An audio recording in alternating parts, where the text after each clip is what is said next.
குங்குமம் தொட்டால் ஒட்டிக்கொள்ளும் தன்மை, நெற்றியில் இட்டால் புண்ணாகாது உண்மை.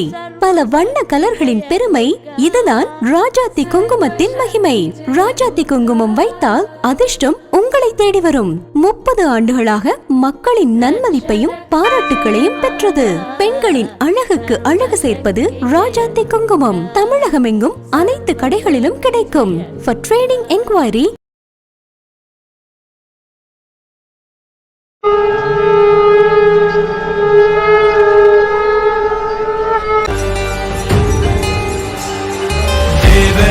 सेव्यमान पावनांघ्रि पंकजं व्यालयज्ञ सूत्रमिन्दुशेखरं कृपाकरं नारदादि योगी वृन्द वन्दितं दिगम्बरं काशिकापुराधिनाथ कालभैरवं भजे।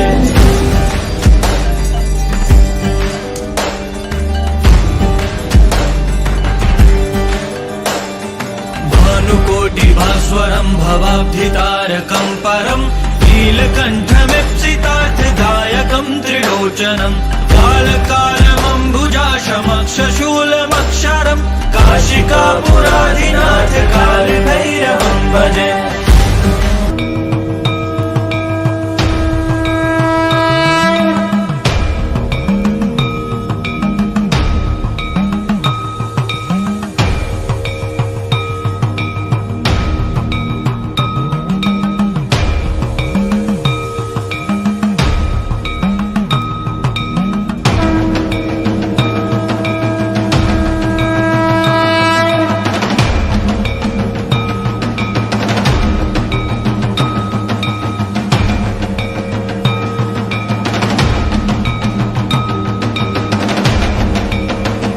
ராஜாத்தி குங்குமம் தொட்டால் ஒட்டிக்கொள்ளும் தன்மை, நெற்றியில் இட்டால் புண்ணாகாது உண்மை.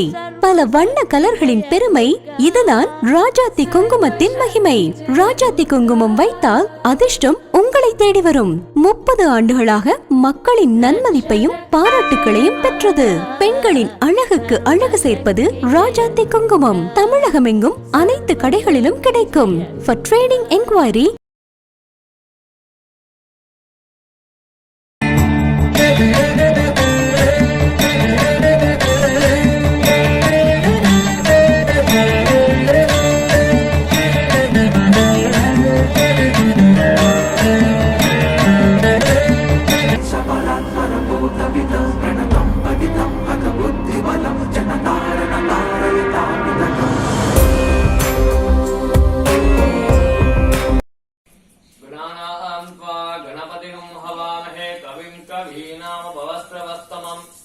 ज्येष्ठराजं ब्रह्मणां ब्रह्मणस्पदानशृण्वन् उदिभिश्चेदधादनम्। ॐ श्री महागणाधिपतये नमः। गुरुर्ब्रह्मा गुरुर्विष्णु गुरुर्देवो महेश्वरः। गुरुसाक्षात् परब्रह्म तस्मै श्री गुरवे नमः। गुरवे सर्वलोकानां विषजे भवरोगिणाम् निधये सर्वविद्यानां श्रीगुरुदक्षिणामूर्तये नमः। सदाशिवसमारम्भां श्रीकण्ठाचार्यमध्यमाम् अस्मदाचार्यपर्यन्तं वन्दे गुरुपरम्पराम्। सद्गुरुशरणारविन्दाभ्यां नमः। ॐ भद्रकर्णे शृणुयाम देवाः भद्रं पश्येमाक्षभर्यजत्राः स्थिरैरङ्गैः स्पष्टमाहं सस्तनोभिः यशेम देवहितं यदायुः। स्वस्ति न इन्द्रो वृद्धश्रवाः स्वस्ति न पूषा विश्ववेदाः स्वस्ति नस्ताश्चोरिष्टनेमिः स्वस्ति नो बृहस्पतिर्ददातु। ॐ शान्तिः शान्तिः शान्तिः। ॐ लं नमस्ते गणपतये। त्वमेव प्रत्यक्षं दत्त्वमसि त्वमेव केवलं धत्तासि त्वमेव केवलं हर्दासि त्वमेव सर्वं कल्पितं ब्रह्मासि। त्वं साक्षादात्मासि नित्यं ऋतं वश्मि सत्यं वश्मि। अवत्वं माम् अववक्तारं अवश्रोतारं अवधातारं अवधातारं अवानवशानवश्यम् अवपश्चात्तात् अवपुरस्तात् दक्षिणात्तात् वशोर्ध्वात्तात् शर्वदो मां पाहि पाहि समन्दात् त्वं माङ्मयस्त्वं चिन्मयः त्वमानन्दमयस्त्वं ब्रह्ममयः त्वं सच्चिदानन्दात्वितीयोऽधे त्वं प्रत्यक्षं ब्रह्माधे त्वं ज्ञानमयो विज्ञानमयोऽधे सर्वं जगदिदं त्वत्तो जायते सर्वं जगदिदं त्वत्तस्तिष्ठते सर्वं जगदिदं त्वयि लयमेष्यते सर्वं जगदिदं त्वयि प्रत्येते त्वं भूमिरापो नलो निलो नपः तं चत्वारि वाक्परिमितावधाने त्वं गुणत्रयाधीतः त्वं कालत्रयाधीतः त्वं मूलाधारे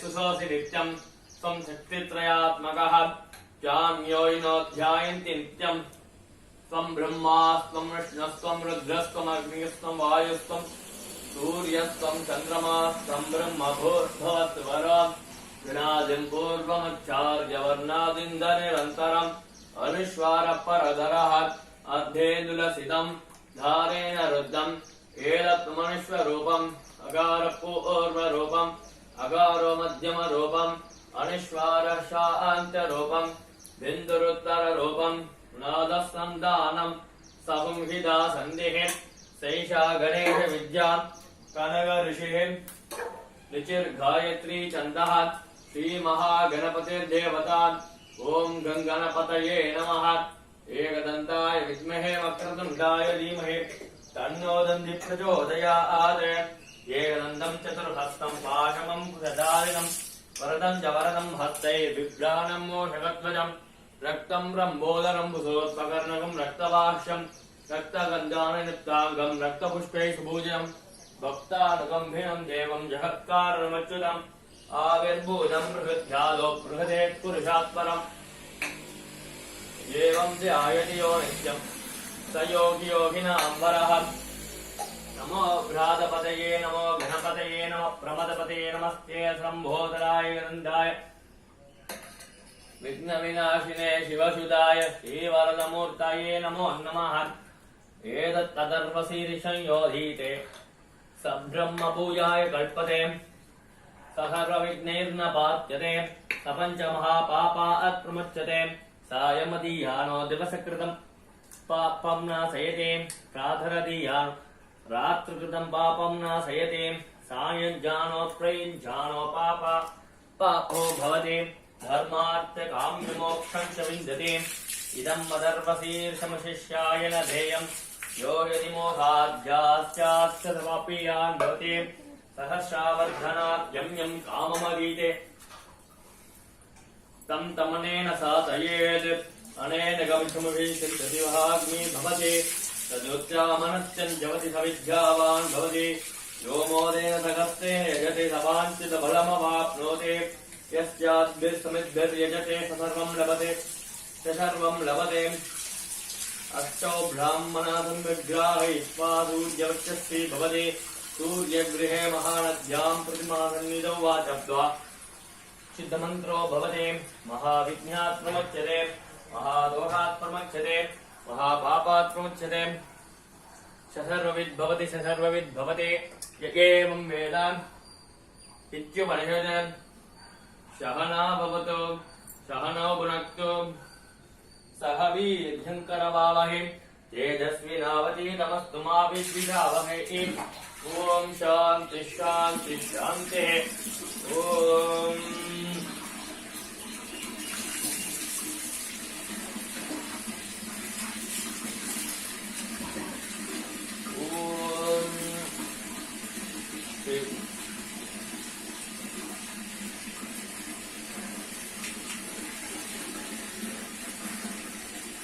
नमो भगवते रुद्राय नमस्ते रुद्रमन्यम उदोदैषवे नमः नमस्ते अस्कन्मने बाहुभ्यामुदते नमः या दैषि शिवतमा शिवं बभूवदेतनः शिवासरव्याया तवतया नो रुद्रमृणया या ते रुद्रशिवातनोर्घोरा पापकाहिनी तया नस्तनुवाहन्तमया गिरिशन्तापिया कटीः यामिषं गिरिशन्दहस्ते बिभर्षस्य मे शिवाङ्गिरिश्रुतां कुर्माणि कुम्भे पुरुषं जगते शिवेन वचसा गिरिशा च वदामहे यदा न सर्वमिद्यगदयस्महुं स्मनादते अद्यवोजति वक्ता प्रथमोधैर्य विशके अवीर्यर्चहर्वान् जम्पयन् सर्वाश्रयादुधान्यः अदव्यस्ताम्ब्रोर्णोदमभृष्टुमङ्गलः एते मां रुद्रा अविदो धृष्टो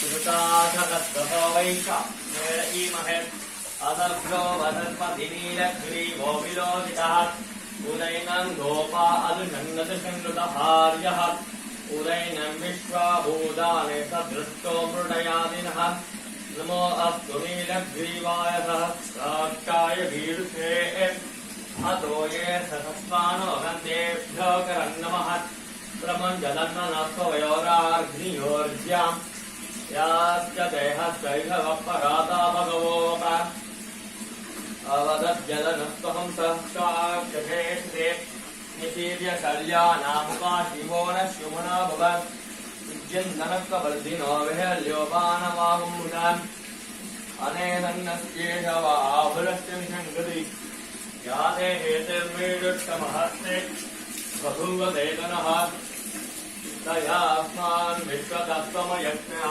परिभुजात् नमस्ते अस्त्वायुधायानाददाय कृष्णवे वाभ्यामुदते नमो भावुभ्यां तवधन्विने परिते धन्मनो हेतिरस्मान् गृणक्तुष्यतः अतो य इषिदुस्तभारे अस्मन्निदैषितम् नमस्ते अस्तु भगवन् विश्वेश्वराय महा देवाय त्र्यम्बकाय त्रिपुरान्धकाय त्रिकाग्निकालाय कालाग्निरुद्राय नीलकण्ठाय मृत्युञ्जयाय सर्वेश्वराय सदाशिवाय श्रीमन्महादेवाय नमः नमो हिरण्यवाहवे नान्ये चिताञ्चपतये नमो नमः वृक्षेभ्यो हरिकेहेभ्यः पशूनां पतये नमो नमस्तस्मिञ्जराय श्रीमदेवकीनां पतये नमो नमो बभ्रुषाय विद्यादिनेन्नानां पतये नमो नमो हरिकेशायोपवीदिने पुष्टानां पतये नमो नमो भवस्य हेत्यै जगतां पतये नमो नमो रुद्धाय तदाविने क्षेत्राणां पतये नमो नमः सूताय सन्त्याय वनानां पतये नमो नमः स्मभ्योदन्धाविद्यस्य वो नमो नमाधन्वानेभ्यः प्रजानेभ्यश्च वो नमो नमः आयश्चभ्यो विसृजद्भ्यश्च वो नमो नमोऽस्यभ्यो सृजद्भ्यश्च वो नमो नमः आसीनेभ्यः शयानेभ्यश्च वो नमो नमस्तभ्यो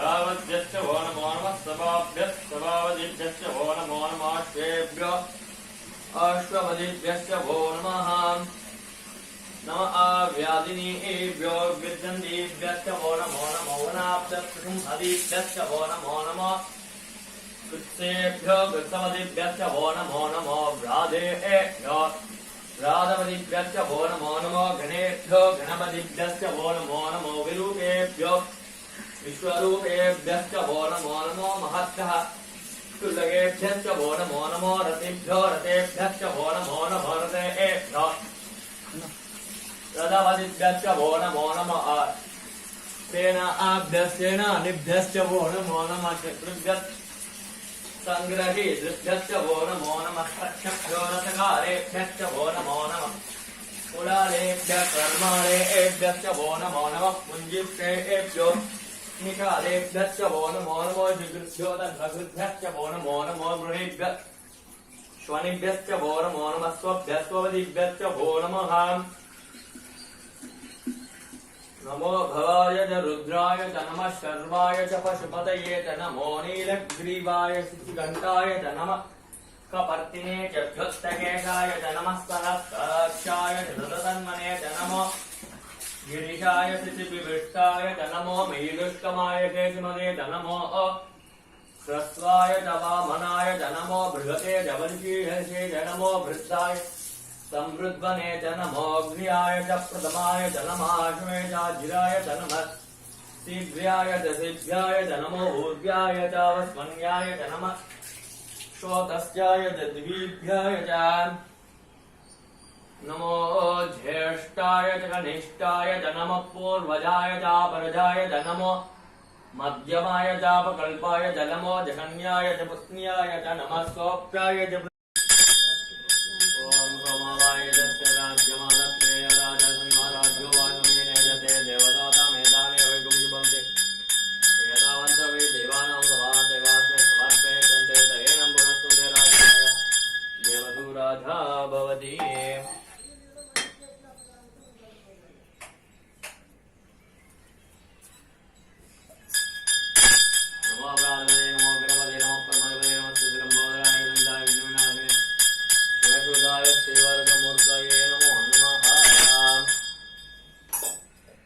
ராஜாத்தி குங்குமம் தொட்டால் ஒட்டிக்கொள்ளும் தன்மை, நெற்றியில் இட்டால் புண்ணாகாது உண்மை. பல வண்ண கலர்களின் பெருமை, இதுதான் ராஜாத்தி குங்குமத்தின் மகிமை. ராஜாத்தி குங்குமம் வைத்தால் அதிர்ஷ்டம் உங்களை தேடி வரும். 30 ஆண்டுகளாக மக்களின் நன்மதிப்பையும் பாராட்டுகளையும் பெற்றது. பெண்களின் அழகுக்கு அழகு சேர்ப்பது ராஜாத்தி குங்குமம். தமிழகமெங்கும் அனைத்து கடைகளிலும் கிடைக்கும். For trading enquiry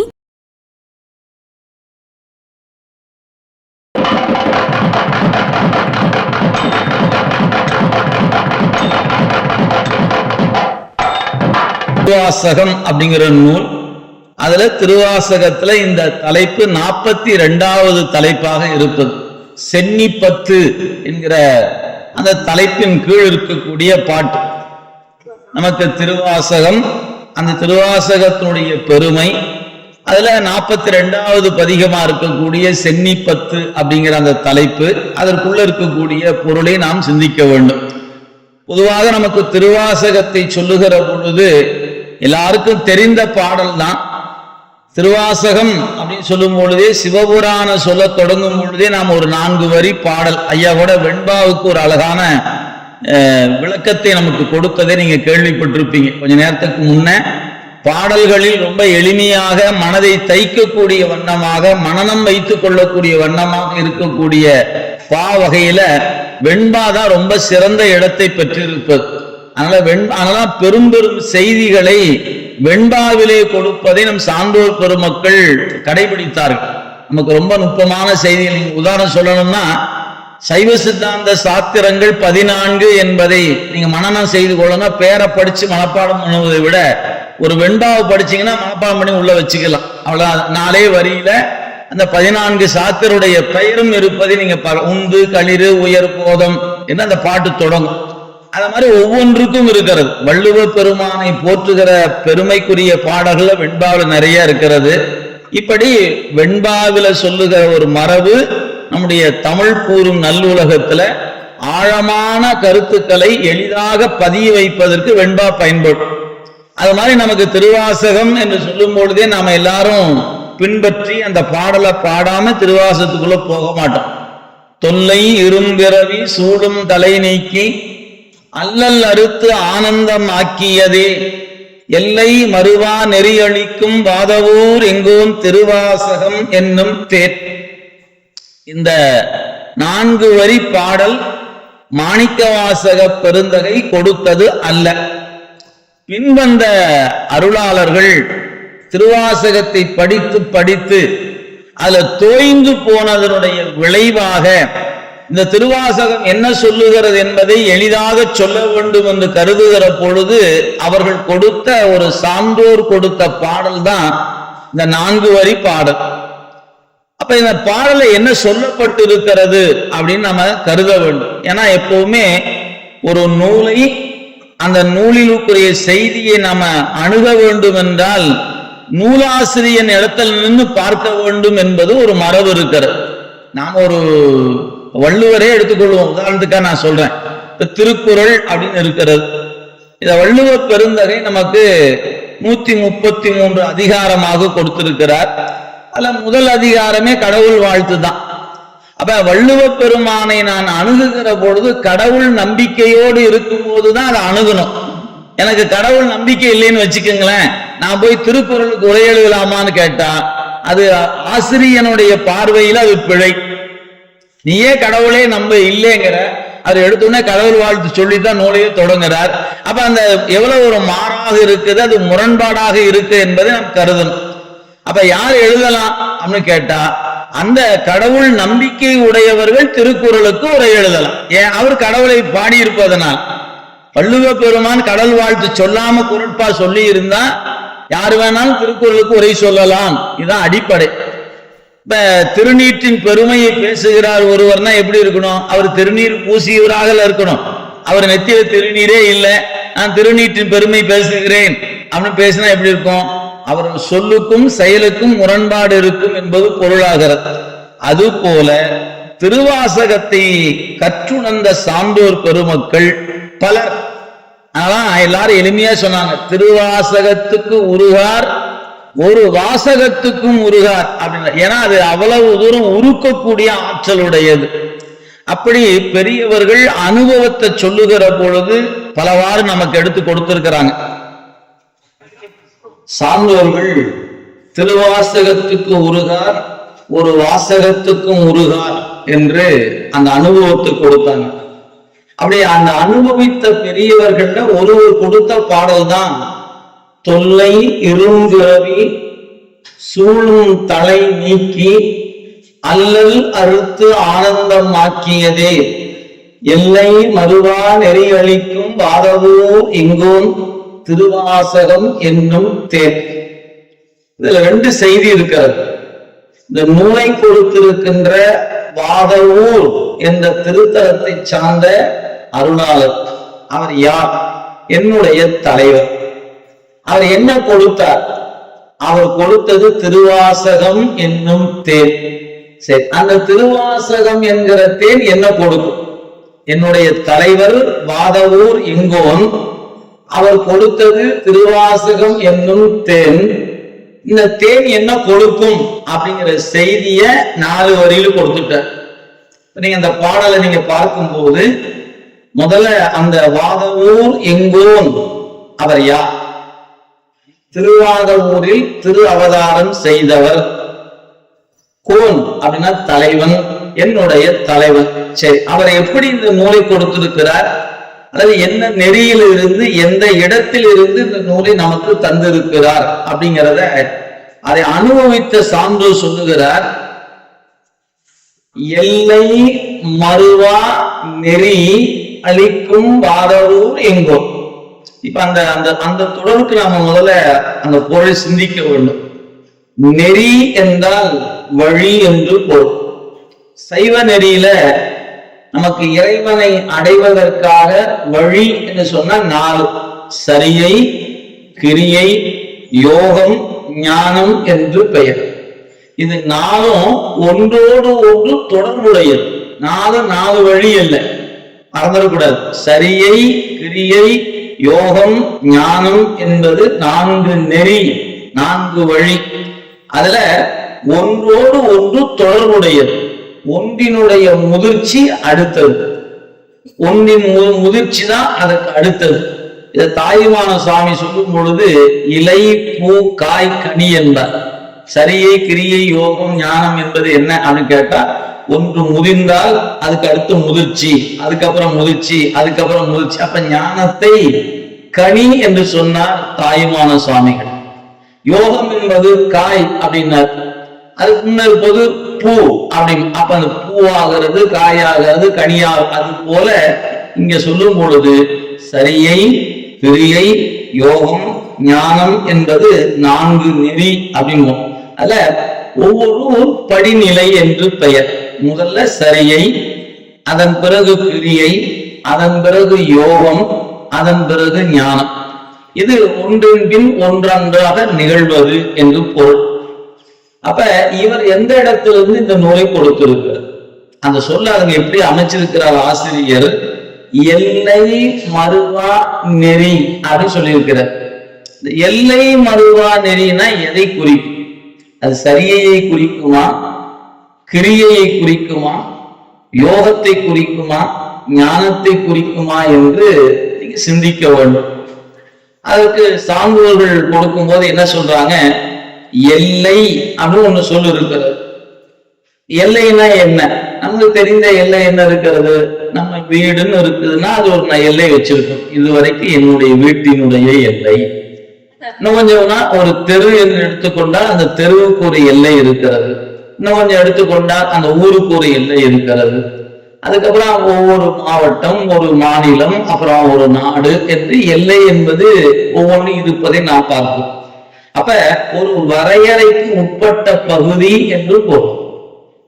நீளம், அகலம், இவ்வளவு நீளம் அகலம் உடையது, இத்தனை சதுர கிலோமீட்டர் உடையது என்று நம்ம ஒவ்வொன்றுக்கும் ஒரு வரையறை வைக்கிறோம். அப்ப ஒரு எல்லைக்கு உட்பட்ட பகுதி என்பது அளவீடுகளுக்கு உரியதுன்னு அர்த்தம். எல்லை சொல்லும்போது அதுல மாணிக்கவாசக பெருந்தகை எந்த எல்லையில் நிற்கிறார் அப்படிங்கறத அந்த சொல்லுல குறித்திருக்கிறார் ஆசிரியர். அதாவது எல்லை மறுவா நெறி அப்படின்னார். அதாவது அந்த மறுவா அப்படின்னா மறுவுதல் அப்படிங்கிற சொல்லுக்கு பொருந்துதல்னு ஒரு பொருள் இருக்குது. தமிழ்ல ஒரு சொல் பல பொருள் தரும், இடத்துக்கேற்ப பொருள் விளங்கிக் கொள்ளணும்.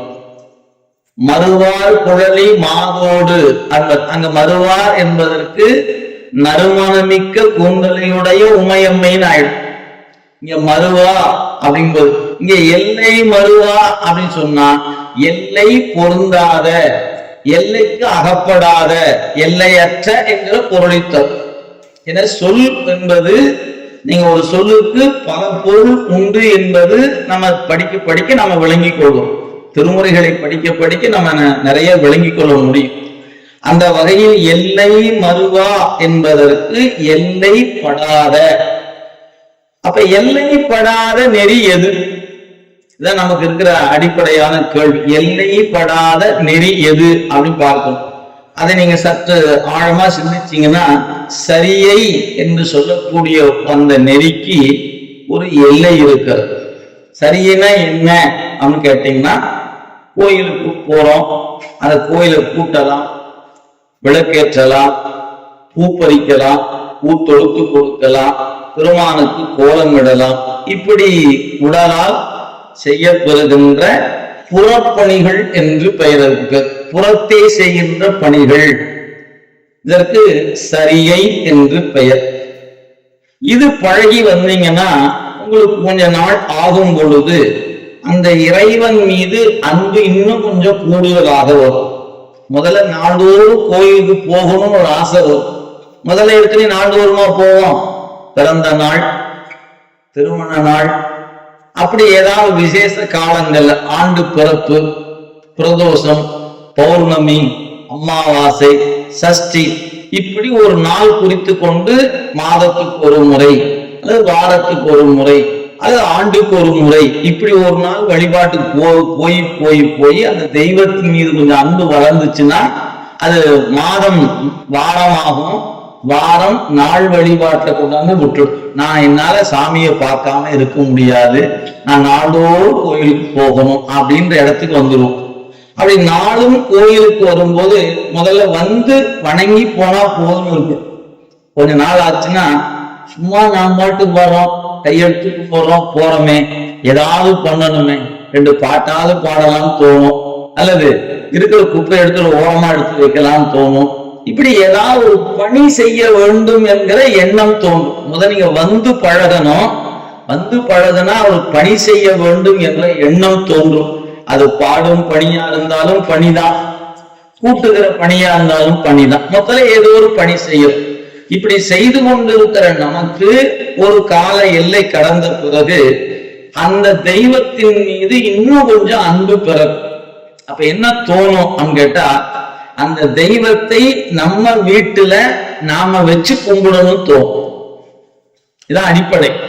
அப்ப அந்த தெய்வத்தை வீட்டுல வைத்து வணங்க வேண்டும். நம்மால முடிஞ்ச வரைக்கும் ஒரு தண்ணி ஊத்தி ஒரு பூவை வச்சு நம்ம என்ன முடியும், ஒரு கல்கண்டோ ஒரு புட்டுக்கடலையோ ஏதாவது ஒண்ணு சாமிக்கு ஒரு நைவேத்தியமாக வைத்து அதை மற்றவர்கள் கொடுத்து ஒரு வழிபாடு பண்ணணும் தோணும்.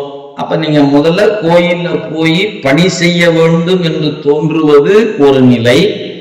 அந்த தெய்வத்தை நம்ம வீட்டுல வைத்து வணங்க வேண்டும் என்று எண்ணுவது 2வது நிலை. இப்படி அந்த தெய்வத்தை நாளும் வீட்டுல தண்ணீர் விட்டு பூ வைத்து தூவ தீபம் காட்டி அமுது காட்டி அமுது ஊட்டி வழிபாடு பண்ணிட்டு வந்தீங்கன்னா நமக்குள்ள இன்னும் கொஞ்சம் அன்பு பிறந்து கொஞ்சம் கொஞ்சமா அது வளரும். அப்படி வளரும் போது என்ன தோணும்னா, இவரை நம் நெஞ்சுக்குள் வைத்து வணங்க வேண்டும் என்ற எண்ணம் ஏற்படும். அது அவ்வளவு எளிதா வாய்க்காது. ஏதேனும் ஒரு சூழல்ல அந்த வாய்ப்பு வரும். என்ன, ஒரு பணி நிமித்தம் காரணமாக ஒரு 4 நாள், ஒரு 5 நாள் நம்ம வீட்டை விட்டு வெளியே போய் தங்க வேண்டிய சூழல் ஏற்படுது. நம்ம வீட்டுல காலையில 6 மணிக்கு எழுந்தோடனே முதல் வேலையை குளிச்சுட்டு நம்ம உட்காந்து பூசை பண்ணுவோம். வெளியே போயிட்டோம், ஒன்னையும் காணா, என்ன பண்ணணும்னு தெரியல, என்ன பண்ணலாம், அப்படியே கண்ணை மூடி உட்கார்ந்து வீட்டுல இருக்கும்போது என்ன பண்ணுவோமோ அதெல்லாம் கண்ணுக்குள்ள வச்சு மனதுக்குள்ள வச்சு அப்படியே தண்ணி ஊத்தி ஒரு சிவபுராணம் சொல்லுவோம். இப்படி மனத்துக்குள் வைத்து கொண்டு நாம் வணங்குற தெய்வத்தை மனத்துக்குள்ளேயே எல்லாமே தூபம் தீபம் அமுது இதெல்லாம் செய்து ஒரு 5 நாள் 6 நாள் பார்ப்போம். அப்ப வீட்டுக்குள்ள இருந்த தெய்வம் இப்ப எங்க வந்துருச்சு, நெஞ்சு கூட்டுக்குள்ள வந்தாச்சு. இப்படி நெஞ்சு கூட்டுக்குள் கொண்டு வந்து வைத்து வணங்கி வரும்போது இதனால் ஒரு அறிவு வளர்ச்சி நமக்கு கிடைக்கும். அந்த அறிவு வளர்ச்சிக்கு பெயர் தான் ஞானம் என்று பெயர். இப்ப இது படிப்படியா வரும். சரியை கோயில்ல போய் கும்பிட்ட போது சரியை ஆயிற்று, வீட்டுல கொண்டு வந்து ஒரு திருமேனி வச்சு வணங்கும் போது கிரியை ஆயிற்று, அந்த திருமேனிக்குரிய வழிபாட்டை நெஞ்சுக்குள்ள வைத்து செய்யும் போது யோகம் ஆயிற்று. அதனால் ஏற்பட்ட அறிவு காரணமாக இறைவனை எங்கும் காணலாம் என்கிற ஞானம் வாய்க்கிறது. இது ஞானம் என்று பெயர். படிப்படியா அனுபவத்துல வாய்க்கப்பெறுவது. அப்ப இந்த சரியைக்கு ஒரு எல்லை இருக்கா, கிரியைக்கு எல்லை இருக்கா அப்படின்னு கேட்டீங்கன்னா ஆம். சரியைக்கு எல்லை கிரியை, கிரியைக்கு எல்லை யோகம், யோகத்துக்கு எல்லை ஞானம், ஞானம் என்பது எல்லைப்படாதது. அப்ப அந்த சொல்ல வந்த வெண்பா சொன்ன வந்த ஆசிரியர் என்ன நினைக்கிறாரு, ஞான நெறியில் நிற்கின்ற மாணிக்கவாசகர்னு சொல்லணும், நேர சொல்லல. எல்லை மறுவா நெறி இசிக்கொட்டு ஞான நெறி என்று பெயர். சரியை கிரியை யோகம் கடந்த ஞானத்தில் இருக்கக்கூடிய மாணிக்கவாசக பெருந்தகை என்று சொல்ல வர்றத எல்லை மறுவா நெறி அளிக்கும் அந்த நெறியை நமக்கு தருகின்ற யார் அவர்? எங்கோன், என்னுடைய தலைவன். அவர் யாரு? வாதவூர் எங்கோன். இப்ப எல்லை மறுவா நெறியளிக்கும் வாதவூர் எங்கோன் அவர் என்ன கொடுத்தாரு? திருவாசகம் என்னும் தேன் தந்தார். அவர் கொடுத்தது திருவாசகம் என்கிற தேன். சரி, இது அவர் கொடுத்தது. அந்த தேன் எனக்கு என்ன தரும் அப்படிங்கும்போது முதல் 2 சொன்னார். தொன்று தொற்று வருகிற பிறவி, அதுதான் தொல்லை அப்படின்னு சொன்னார். இந்த தொல்லை என்ற சொல்லுக்கு 2 பொருள் இருக்குதுங்க. ஒன்று, நமக்கு யாராவது இடையூறு பண்றது இல்லைங்களா, அது பேர் தொல்லைன்னு சொல்லி நாம் உட்கார்ந்து இருக்கிறோம், குழந்தையை கூட்டிட்டு வந்திருப்போம், கொஞ்ச நேரம் கழிச்சு போலாம் வீட்டுக்குன்னு சொல்லியிருப்போம், மணி ஆகி போச்சு, போலாம் அம்மா போலான்னு அது பின்னாடி இருந்து குத்திக்கிட்டே இருக்கும். சே தொல்லை பண்ண கம்முனு பின்னாடி இரு அப்படின்னு, அதுவும் தொல்லை தான் இல்லைங்களா. நம்ம அதுக்கு டிஸ்டர்ப் அப்படின்னு வச்சிருக்கோமா இல்லையா. அப்ப அந்த தொல்லை ஒன்று இருக்குது. இது அதை சொல்லல. இங்க தொல்லை என்பதற்கு பழமை என்று பொருள், தொன்மை. அப்ப நமக்கு பிறவி என்று சொல்லக்கூடிய ஒன்று, இப்ப இன்னைக்கு இந்த மனித சட்டை எடுத்திருக்கோமே, இந்த பிறவிதானா என்ன? இல்ல, இதற்கு முன்ன வேறொரு பிறவி இருந்துச்சு, அதற்கு முன்னாடி வேறொரு பிறவி. இப்படி தொடர்ந்து வருகிற பிறவி என்பது அடுத்தடுத்து வந்து கொண்டு இருப்பதனால இது பழமையான பிறவி, தொல்லை அப்படின்னார். இரும்பிறவினர், இரு என்பதற்கு 2 பொருள் அல்ல, பெரிய மொத்தம். இது தொடர்ந்து வருகிற பெரிய பிறவி. ஒண்ணு சின்ன பிறவில இல்ல, பெரும் பிறவியா இருக்குது. தொல்லை இரும் பிறவி. இந்த பிறவிக்கு என்ன காரணம் அப்படின்னா தலை. இந்த தலை என்ற சொல்லுக்கு பாசம் என்று பொருள். சைவ சித்தாந்தத்துல பாசம் என்று சொன்னா 3 பொருள் இருக்குது, ஆணவம், கன்மம், மாயை. ஆனா பொதுவா பாசம் சொன்னீங்கன்னா ஆணவத்தை தான் குறிக்கும். நீங்க மலம் என்றால் அது ஆணவத்தை தான் குறிக்கும். நீங்க அதை பிரித்து காட்டணும்னு சொன்னா கன்ம மலம், மாயாமலம் என்று சொல்லணும். பொதுவா மலர் அப்படின்னு சொன்னா ஆணவம் என்று பொருள். இது போல மலர் என்றால் அது தாமரையைத்தான் குறிக்கும். நீங்க மலர்னு சொன்னீங்கன்னா அது தாமரை தான். நீங்க பிரித்து சொல்லணும்னா மல்லிகை மலர், முல்லை மலர், செண்பக மலர் அப்படி சொல்லணும். சொல்லாம வெறும் மலர் சொன்னீங்கன்னா அது தாமரை குறிக்கும். அப்படித்தாங்க. மலம் என்றால் ஆணவத்தை தான் குறிக்கும். அதுக்கு பேரு தான் மலம் என்று பெயர். அப்ப தொடர்ந்து பிறந்து இறந்து பிறந்து வருகிற இந்த சூழல் இருக்கிறதே எதனால் ஏற்படுகிறது?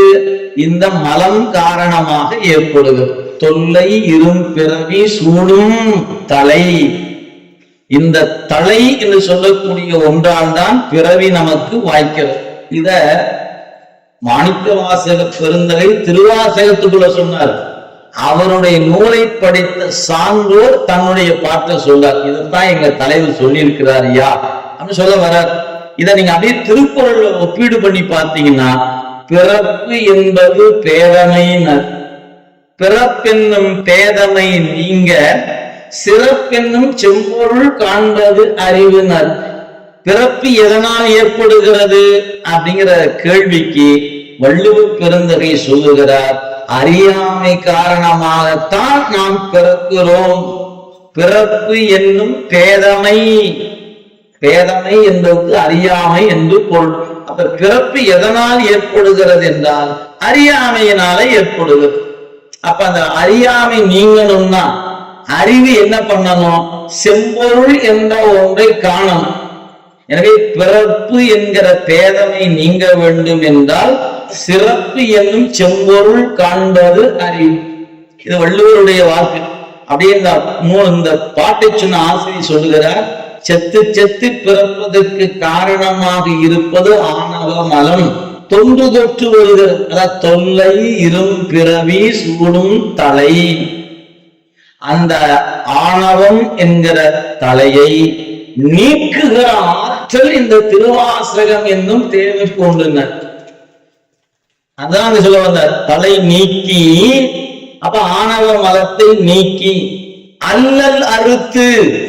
அல்லல் என்றால் துன்பம் என்று பொருள். துன்பம் என்பதற்கு கர்ம அனுபவம் என்று பொருள். அது வினை என்று பொருள். எனவே ஆணவ மலத்தை நீக்கி அதுக்கப்புறம் துன்பத்தை வேறறுத்து அதுக்கப்புறம் என்ன செய்யும் அவங்க கேட்டா, அந்த அல்லல் அறுத்து ஆனந்தம் ஆக்கியதே அப்படின்னாரு. ஆனந்தம் ஆக்கியதே அத பொருள் செய்யும் போது சொல்லுவாங்க, ஆனந்தமே ஆக்கியது. அந்த ஏகாரத்துக்கு கொண்டு வந்து ஆனந்தத்துல சேர்க்கணும். ஆனந்தமே ஆக்கியது எது? திருவாசகம் என்னும் தேன். அப்ப என் தலைவன் கொடுத்த ஞான, அவர் எப்படி கொடுத்தாரு? ஞான நெறியிலே நின்று திருவாசகம் என்கிற தேனை தந்தார். அந்த திருவாசகம் என்கிற தேன் எனக்கு என்ன தரும் என்று சொன்னால், அது என்னுடைய ஆணவமாகிய பிறவிக்கு காரணமாகிய தலை அறுத்து துன்பத்தை நீக்கி எனக்கு ஆனந்தமே ஆக்கிவிடும் என்று திருவாசகத்தின் பயனை ஒரு சான்றோர் 4 வரிகள்ல கொடுத்திருக்கிறார். அப்ப நம்ம இந்த 4 வரிகள் அதுல சொல்லப்பட்ட ஆழமான கருத்தை நெஞ்சில பதிய வைத்துக் கொள்ளணும். இது திருவாசகத்துக்குள்ள இருக்கிறது. நீங்க பல பாடலை இந்த 4 வரிக்கு திருவாசகத்துக்குள்ள இருந்து கொண்டு வந்து பொருள் சொல்லலாம். எளிமையா சொல்லலாம். இன்பம் பெருக்கி இருளகற்றி எஞ்ஞானும் துன்பம் தொடர்வறுத்து சோதியாய் அன்பமைத்து. இந்த பணா பொறுத்துவே இந்த பாட்டுகளை பொருந்திரும். இன்பத்தை பெருக்கி ஆனந்தமே ஆக்கியது. என்ன செய்? இன்பம் பெருக்கி இருளகற்றி தலை நீக்கி. இப்படி கொண்டாந்து பொருத்தி பொருள் சொல்லலாம். எனவே திருவாசகத்தை அனுபவித்த ஒரு சான்றோர் தந்த அருமையான ஒரு பழம் பாடல் இந்த 4 வரி. அப்ப நம்ம திருவாசகத்துக்குள்ள போகிறோம்னா இந்த 4 வரியை ஒருவாறு தெரிந்து கொள்ளணும். பாட்டை படிச்சா மட்டும் பத்தாது. இந்த பாட்டில் சொல்லப்பட்ட செய்தியையும் மனதுக்குள்ள தக்க வைத்துக் கொள்ளும். அப்ப நமக்கு திருவாசகத்தை நாம் பாராயணம் செய்வதன் வழி நமக்கு என்ன கிடைக்கும்னா, ஆணவ மல சார்பு அறுபடும், கண்ம மலம் பக்குவப்படும், உடம்பாகிய மாயாமலம் இதுவும் பக்குவப்பட்டு நம்மை ஆனந்தமே ஆக்கிவிடும். அப்படி ஒரு ஆற்றல் இந்த திருவாசகம் என்னும் தேனுக்கு உண்டு என்பதுதான் பெரியவர்கள் தந்திருக்கிற பொருள். இப்ப நம்ம திருவாசகம் அப்படிங்கிறதுக்கு ஒரு அந்த நூல் தருகிற பயன். சரி, திருவாசகம் என்பது என்ன அப்படின்னு கேட்டா, வாசகம் அப்படின்னு சொல்றோம் இல்லைங்களா? வாசகம் அப்படின்னா அதாவது ஒரு எழுத்து, பல எழுத்துக்கள் கூடி ஒரு சொல்லாகும், பல சொல் கூடி ஒரு வாக்கியமாகும், பல வாக்கியங்கள் கூடி ஒரு வரிகளாகும், பல வரிகள் கூடி ஒரு பாடலாகும். இது அடிப்படை. சொல்லாக இருந்து எழுத்தாக நின்று எழுத்து சொல்லாக வேண்டும், சொல் சொல் தொடராக வேண்டும், அந்த சொல் தொடர் ஒரு வாக்கியமாக, பிறகு அது 4 வரிகளாக, அது பாடலாக இன்னைக்கு வந்து நிற்க. அப்ப வாசகம் என்ற அதுக்கு என்ன பொருள் அப்படின்னு கேட்டீங்கன்னா, திருவாசகம் என்று சொல்லக்கூடிய அந்த சொல்லுக்கு பொருள் என்னன்னு கேட்டா, திருவாகிய சிவத்தை நமக்கு பெற்று தருகிற அருமையான அனுபவத்துக்குரிய ஒரு நூல். இங்க வாசகம் என்பது நூலை குறித்தது. அவர் சொன்ன அந்த திருவாசகம் என்கிற தேனை குறித்தது. அந்த வாசகம் இது வாக்கு என்கிற அடிப்படையில் வந்ததான் வாசகம் என்பது. இப்ப வாசகத்தின் பொருள் வாச்சியம் என்பார்கள். இப்ப திருவாசகத்துக்கு பொருள் என்ன? நடராச பெருமானே திருவாசகத்துக்கு பொருள். இதான் அவருடைய வரலாறு நிறைவு செய்து காட்டுகிற இடத்துல உங்களுக்கு தெரிந்த செய்தி தான். தில்லையில் தங்கி இருந்த காலத்துல இறைவனே வருகிறான், நீ இறைவன் மீது பாடிய பாடலையெல்லாம் நீ பாடும், நான் படியெடுத்துக் கொள்கிறேன் என்று அமர்ந்து இறைவன் கைப்பட எழுத தொடங்குகிறார். முடித்த பிறகு அவரே எழுதுகிறார், மாணிக்கவாசகன் சொல்ல அழகிய திருச்சிற்றம்பலம் உடையான் எழுதியது என்று கைச்சாந்து இட்டு பஞ்சாக்கர படியில கொண்டு வைத்தார் என்று பார்க்கிறோம். அதன் பிறகு தில்லைவாழ் அந்தணர்கள் ஓலைச்சுவடியை பார்த்தாங்க, வியந்து நின்றார்கள். இதற்கு பொருள் என்ன என்று பெருமானை கேட்ட பொழுது அவர் வந்தா இதுக்கு பொருள் சொல்வார்னா எல்லாரும் போனாங்க, அவரை விழுந்து வரவேற்றார்கள். என்ன அப்பதான் அவருக்கே தெரியுது, நேற்று வந்தது கூத்த பெருமான் தான் வந்து எழுதி கொண்டு சென்றார் என்று. சரின்னு வந்தார். இதற்கு பொருள் இதோ இவனே அப்படின்னு காட்டினார். காட்டியது மட்டுமல்ல, காட்டும் பொழுதே அவனோடு கலக்கவும் செய்தார். அப்ப என்ன பொருளாகிறது? திருவாசகம் என்ற நூலுக்கு பொருள் கூத்த பெருமானே. இது ஒரு பொருள். இன்னொரு பொருள் இறைவனோடு கலத்தலே திருவாசகத்தின் பொருள். ஏன்னா இது அனுபவ நூல். ஏன் இதுல இறைவனே குருவாக வந்தார், இறைவனே அவருக்கு ஞான உபதேசத்தை கொடுத்தார். அந்த உபதேசத்தை பெற்ற அவர் அந்த ஞான நெறியில நின்று திளைத்து, தான் திளைத்த அந்த அனுபவத்தை நாம் பெற வேண்டும் என்பதற்காக இறைவன் அவர் என்ன பண்ணிட்டாரு, அவர் வழியாக நமக்கு ஒரு உதவி செய்வதற்காக அவரை இருத்தி வைத்தார். அதனால அவரை இரு என்று சொன்னதில் பொருள் எனக்கு விளங்கலன்னு. எல்லாரையும் வான்னு கூப்பிட்ட சாமி, என்ன மட்டும் ஏன் கோலமா தரு பொதுவினில் வருகன்னு கூப்பிட்டாரு எனக்கு தெரியலன்னு அழுதார். அவரை மட்டும் இறைவன் அந்த சோதியில அழைத்து கொண்டு போயிருந்தால் நமக்கு இன்னைக்கு என்ன கிடைத்திருக்காது? ஒரு திருவாசகம் கிடைத்திருக்காது. அப்ப சிந்திச்சு பாருங்களேன், நமக்கு திருவாசகம் கிடைக்க வேண்டும் என்பதற்காக அருட்குழாத்தை விட்டு பிரிந்திருந்த பிரிவில் தவித்தவர் மணிவாசக பெருமான். ஒப்பற்ற குருநாதனை பிரிந்து தவித்தவர் மணிவாசக பெருமான்.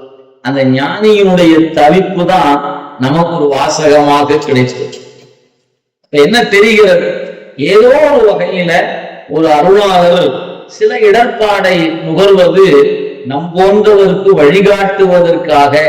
எனவே யாரெல்லாம் நம்பொருட்டு இடர்படுகிறார்களோ அவர்களெல்லாம் இறைவன் கருணை காரணமாக இந்த மண்ணுக்கு வந்தவர்கள் என்பதை நம்ம பின்னால உணர்ந்து கொள்கிறோம். எனவே அந்த வகையில் மணிவாசக பெருந்தகையே நமக்கு காட்டுகிறார். திருவாசகத்தினுடைய பொருள் என்பது கூத்த பெருமானே என்பதுதான். இது திருவாசகத்துக்கு இதை விட எளிதாக பொருள் சொல்ல முடியும். நீங்க அதுக்கு மேல இலக்கிய சுவையாக இலக்கணத்தோடு கூடி நிறைய பொருள் சொல்லலாம். அதெல்லாம் நீங்க உங்களுடைய அறிவின் திறனுக்கு ஏற்ப நீங்க சொல்லிக்கொண்டே போகலாம். முடிந்த முடிவு நூலுக்கு பொருள் யாருன்னா இறைவனே நூலின் பொருளாக இருக்குதான். அவனோடு கலந்து அவனுடைய ஆனந்தத்தை அனுபவிப்பதே திருவாசகத்தினுடைய அனுபவ நிலை. இதுதான் அடிப்படை. சரி, இந்த வகையில் இந்த திருவாசகத்துல நம்முடைய மணிவாசக பெருந்தகை 51 தலைப்புகள் கொடுத்திருக்கிறார். ஒவ்வொரு தலைப்புக்கும் ஒவ்வொரு பொருள் சிந்தித்து பெரியவங்க கொடுத்தது.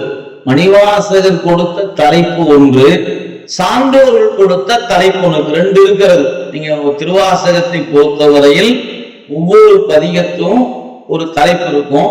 தலைப்பு கீழே அடைப்புக்குறியில ஒரு குறிப்பு இருக்கும். உதாரணத்துக்கு சொல்லணும்னா சிவபுராணம் எல்லாருக்கும் தெரியும், முதல் பதிகம்.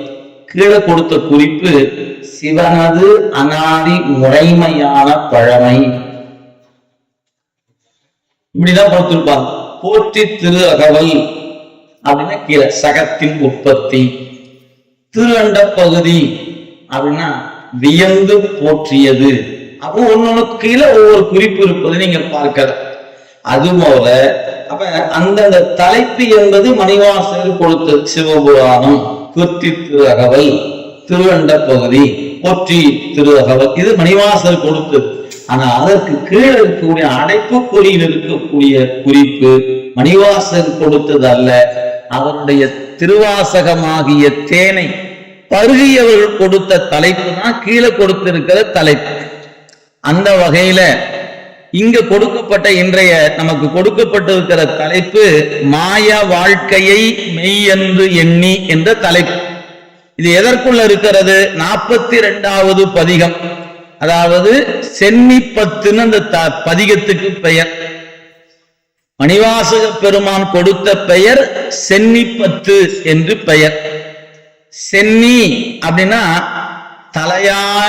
தலைன்னு பேர், வேற ஒண்ணும் இல்லை. அது தலையாயதுன்னு சொல்லலாம், தலை என்று பெயர். நீங்க இருக்கக்கூடிய மலைகள்ல உயர்ந்த மலை என்பதனால சென்னிமலை என்று அதுக்கு பேர். முருகப்பெருமான் இருக்கிற மலை சென்னிமலை என்று அந்த மலைக்கு பேர். உடம்புல எது உயர்ந்ததுன்னு கேட்டா தலைதான். அதான் என்சான் உடம்புக்கு சிரசே பிரதானம் அப்படின்னு சொன்னாங்க. இந்த உடம்புல தலை என்பது இன்றியமையாதது. அதனால தலைப்பகுதியை சென்னி என்று சொல்லுவோம். சோழர்களுக்கு சிறப்பு பெயர் சென்னின்னு பேர். சென்னி என்ற பெயர் சோழ பேரரசர்களுக்கு சிறப்பு பெயராக போற்றப்பெறுகிற பெயராக இருப்பது. அந்த வகையில் மணிவாசக பெருமான் இந்த பதிகத்துல அந்த தலைப்பை சொல்லும் போது சென்னிப்பத்துன்னு பேர் வச்சார். இப்ப தலை அப்படின்னு ஆயிடுச்சு, அதுல 10 பாட்டு. அப்ப அந்த தலையில இருக்கக்கூடிய குறிப்பாக எதை சொன்னாரு? என்னுடைய பெருமானுடைய திருவடி தாமரைகள் என் தலை மீது இருக்கின்றன என்று 10 பாட்டு. சென்னியில் அது விளங்கி நிற்கிறது, சென்னியில் திகழ்ந்து நிற்கிறது, சென்னையில் மலர்ந்து நிற்கிறது என்று இந்த பதிகம் முழுக்க மணிவாசக பெருமான் அந்த குறிப்பை கொடுத்திருக்கிறார். அப்ப சென்னிப்பத்து என்பதற்கு பொருள் என்னன்னு கேட்டா, இறைவனுடைய திருவடி தாமரைகள் என் தலை மீது இருக்கின்றன என்ற உணர்வில் பாடிய பதிகம். நீங்க பார்க்கணும் பதிகத்துக்கான தலைப்பு இது. நம்முடைய மணிவாசக பெருமான் மட்டும் இப்படி சொன்னார் நினைச்சுக்காதீங்க. மற்ற பெருமக்களும் இந்த குறிப்பை அவங்க வாக்குல கொடுத்திருக்கிறாங்க. ஞானசம்பந்த பெருந்தகை தில்லையில நெல்வாயில் ஒரு தலம் இருக்கு, அறத்துறை. நெல்வாயில் அறத்துறை, அங்க நெல்வாயில் அப்படிங்கிற ஒரு தலம் ஒன்று இருக்கு. தில்லையினுடைய அண்ணாமலை யூனிவர்சிட்டி பக்கத்துல இருக்கிறது அந்த தலம். அறத்துறைன்னு பேர் அதுக்கு பேர். அந்த அறத்துறை ஆகிய தலத்துல பாடிய பாடல்ல ஒவ்வொரு பாடலிலும் அவர் குறிப்பிடுகிறார், எமது உச்சியாரே. இந்த பெருமான் யார் தெரியுமா? என் தலைமையில இருக்கிறார். அறத்துறையில் இருக்கிற இறைவன் என் தலை மீது இருக்கிறான் என்று நம்முடைய திருஞான சம்பந்த பெருந்தகை தன்னுடைய திருப்பதிகத்துல பல இடங்கள் உண்டு. ஒரு இடம் சொல்வதற்காக அந்த குறிப்பு. அதுபோல திருநாவுக்கரசு பெருமானை எடுத்துக்கொண்டீங்கன்னா அவரும் பல இடங்களை குறித்திருக்கிறார். நல்ல தெரிந்த பாடல் மனத்தகத்தான், தலைமேலான், வாக்கின் உள்ளான் என்று காலத்தில பான தாண்டகத்துல சொல்றார். மனத்து அகத்தான், தலை மேலான். தலைக்குள்ளான்னு சொல்லல, தலை மேலான் அப்படின்னார். மனத்தகத்தான், தலைமேலான், வாக்கின் உள்ளான் வாயார தன்னடியே பாடும் தொண்டர் இனத்தகத்தான் இமயவரம் சிரத்தின் மேலான் ஏழண்டத்து அப்பாலான் இப்பாச்செம்பன் புனத்தகத்தான் நறுங்கொன்றை போதினுள்ளான் பொறுப்பிடையான் நெருப்பிடையான் காற்றினுள்ளான் கனத்தகத்தான் கைலாயத்து உச்சியுள்ளான் காலத்தியான் அவன் என் கண்ணுளானே என்று திருநாவுக்கரசு பெருந்தகை அருளியிருக்கிறார். அதுல சுந்தரமூர்த்தி சுவாமியுடைய தேவாரத்துல பாத்தீங்கன்னா பல இடங்கள் உண்டு. அவரு வைத்தனன் தனக்கே தலையும் என் நாவும் நெஞ்சும் வைத்தனன் தனக்கே தலையும் என் நாவும் என் நெஞ்சும் அப்படின்னார். அப்படி இறைவனுடைய கருணையை உணர்ந்திருக்கிற அருளாளர்கள் இறைவனுடைய திருவடி தாமரை என்னிடத்தில் எப்படி விளங்கி தோன்றுகிறது என்று சொன்னால் என் அறிவுக்குள்ளும் என் தலை மேலும் இருக்கிறது என்கிற கருத்தை பெருமக்கள் பதிவு செய்கிறாங்க. ரெண்டு இடம் ஏன் சொல்லணும்? சிரத்துள்ளும் சிந்தையுள்ளும் வந்து தங்கவேம்பாங்க. சிரத்துள்ளும் சிந்தையுள்ளும் வந்து தங்கவே என்ன மாதவம் செய்தனை நெஞ்சமே என்று ஞான நம்முடைய அப்பர் சுவாமிகள் அருளி இருப்பதை நீங்க பார்க்கலாம். எந்த மாதவம் செய்தனை நெஞ்சமே என்றும் அருளி இருக்கிறார், என்ன மாதவம் செய்தனை நெஞ்சமே என்றும் அருளி இருக்கிறார். இந்த ரெண்டு இடத்திலும் அவர் சொன்ன செய்தி என்னன்னு கேட்டார், இறைவனுடைய திருவடி தாமரை என் தலை மீதும் என் அறிவினுள்ளும் வந்து தங்கி நிற்பதற்கு நெஞ்சே நீ என்ன தவம் செய்திருக்கிறாய் என்று அருள் செய்கிறார் திருநாவுக்கரசு பெருமான். அப்ப ஞானிகள் எல்லோருமே அதை அனுபவிக்கிறார்கள். இறைவன் எங்கே இருக்கிறான் அப்படின்னு கேட்டா என் தலை மீது இருக்கிறான், என் அறிவுக்குள் இருக்கிறான், என் நெஞ்சுக்குள் இருக்கிறான் என்பதை அவர்கள் அனுபவமாக உணர்ந்தாங்க. அதனால அவங்க அந்த உணர்வுல பாடுவது போல மாணிக்கவாசக பெருந்தகை இறைவனுடைய திருவடி தாமரைகள் என் தலை மீது இருக்கிறது என்கிற உணர்வில் 10 பாட்டு பாடினார். அதான் இந்த தலைப்பு 42வது தலைப்பு சென்னி 10ன்னு அதுக்கு பேர். அதுக்கு சான்றோர்கள் ஒரு பெயர் வைத்தாங்க, சிவ விளைவு. சிவ விளைவுன்னு சொன்னாங்க. இறைவனுடைய திருவடி அறிவுக்குள்ள விளங்குகிற பொழுது என்ன விளையும், இறைவனுடைய திருவடி தாமரை நம் தலைமீது இருக்குமானால் என்ன விளையும் என்பதை சிவ விளைவு என்று கொடுத்தாங்க. இதுல அருமையான பாட்டு. முதல் பாட்டே தேவதேவன் மெய்ச்சேவகன் தென்பெருந்துரை நாயகன் மூவராலும் அறியோனா ஆனந்த மூர்த்தியான் யாவராயினும் அன்பரந்தி அறியோனா மலர்ச்சோதியான். யாராயிருந்தாலும் ரொம்ப அருமையான கருத்தை சொல்லுகிற தேவதேவன். யார் அவரு? தலைமையால இருக்கிறாருங்கிறே யார் அவர்? தேவர்களுக்கெல்லாம் தேவன், தேவாதி தேவனுக்கெல்லாம் தேவனாக இருப்பவன் தேவதேவன். திருப்பெருந்துரை மேவுகின்ற என்னுடைய தலைவன் தேவதேவன் மெய்ச்சேவகன், உண்மையான வீரன். சேவகன் என்றால் வீரன் என்று பொருள். என்ன வீரன்? ஆணவ மலத்தை அடக்கி ஆளுமை செலுத்துகின்ற ஆற்றல் மிக்க தலைவன். அதனால அவனுக்கு பேரு சேவகன் என்று பொருள். சேவகன்னா படை வீரன் என்று பொருள் அல்ல, ஆணவ மலத்தை அடக்கி ஆளுகிற ஆற்றல் மிக்க தலைவன் என்று பொருளாகிறது. எனவே அந்த பெருமான் சேவகன், மெய்ச்சேவகன், திருப்பெருந்துரை மேவுகின்ற அந்த தலைவன் யாவராயும் அன்பரன்றி அறியோனா மலர்ச்சோதியானார். நீங்க யாராக இருந்தாலும் உங்க உள்ளத்துக்குள்ள நான் சிவனடியார், நான் இறைவனுடைய அடியவன் என்ற நினைப்பு உங்க நெஞ்சில இருந்தா அவன் காணக்கூடியவனாக இருப்பான். ஒருவேளை உங்க உள்ளத்துல சிவனடியார் என்கிற நினைப்பு உங்களிடத்தில் இல்லை என்றால் நீ யாராக இருந்தாலும் அவனை காண இயலாது. அதெல்லாம் ரொம்ப அருமையா சொன்னார். யாவராயினும், யாராக வேணா இருக்க, நீ திருமாலா இருக்கலாம், பிரமனா இருக்கலாம், இந்திரனா இருக்கலாம், இன்னும் யாரா இருந்தாலும் சரி. ஆக யாவராயினும் அன்பர் அன்றி அறி ஒனாமலச்சோதியான். ஆக அவன் அந்த சோதியான் இருக்கிற அந்த இறைவனை நீ காண வேண்டும் என்றால் அன்பன் என்ற தகுதியோடு அணுகுனா நீ பார்க்கலாம். எனவே அப்படிப்பட்ட பெருமானுடைய திருவடி தாமரைகள் தான் என் தலை மீது விளங்கி தோன்றுகின்றன என்பதுதான் பதிக குறிப்பாக இருக்கிறது. இது முதல் பாட்டு இந்த செய்தியை வைத்தார். நமக்கு தலைப்பு 5வது பாட்டு. மாய வாழ்க்கை மெய் என்று எண்ணி மதித்திடா வகை நல்கினான். இந்த பாட்டுல சொல்லப்பட்ட செய்தி ஒரு ஞான உபதேசம். மாணிக்க வாசகருக்கு சிவபெருமான் உபதேசம் செய்தார். என்னங்க உபதேசம் செய்தார்? நிறைய சொல்லி இருப்பாரு அப்படின்னு நம்ம கருதலாம். ஆனா அப்படி கருதுவதுல மந்திர வகையாக நீங்க பார்த்தீங்கன்னா அவரே சொல்லிட்டார், எனக்கு இறைவன் ஒன்றை கொடுத்தான். என்ன கொடுத்தாரு? நானும் சிந்திச்சு பார்த்தேன். நான் ஒன்னும் பெரிய தவமெல்லாம் ஒன்னும் செய்யல. தவமே புரிந்திலன் தன் மலர் இட்டு முட்டாது அடியே இறஞ்சேன் அவமே பிறந்த அறிவினையே. ஏதோ வந்தேன், வாழ்ந்தேன், நாளைக்கு செத்து போறேன், இந்த உண்டு உடுத்து இங்கு இருப்பதானேன் போறேனர். சாப்பிட்டு தூங்கி ஒரு நாள் செத்து போறேன். எதுக்குயா வந்த? செத்து போறதுக்காக வந்திருக்கிறேன். இருக்கிற காலத்தை சாப்பிட்டு தூங்கலான்னு வந்திருக்கிறேன். அவ்வளவுதான். அவரு தன்னை பத்தி சொல்லிக்கிட்டார். ஆக நான் தவம் செய்கிற வாழ்க்கையை வாழல, அவம் செய்து கொண்டிருக்கிறேன்.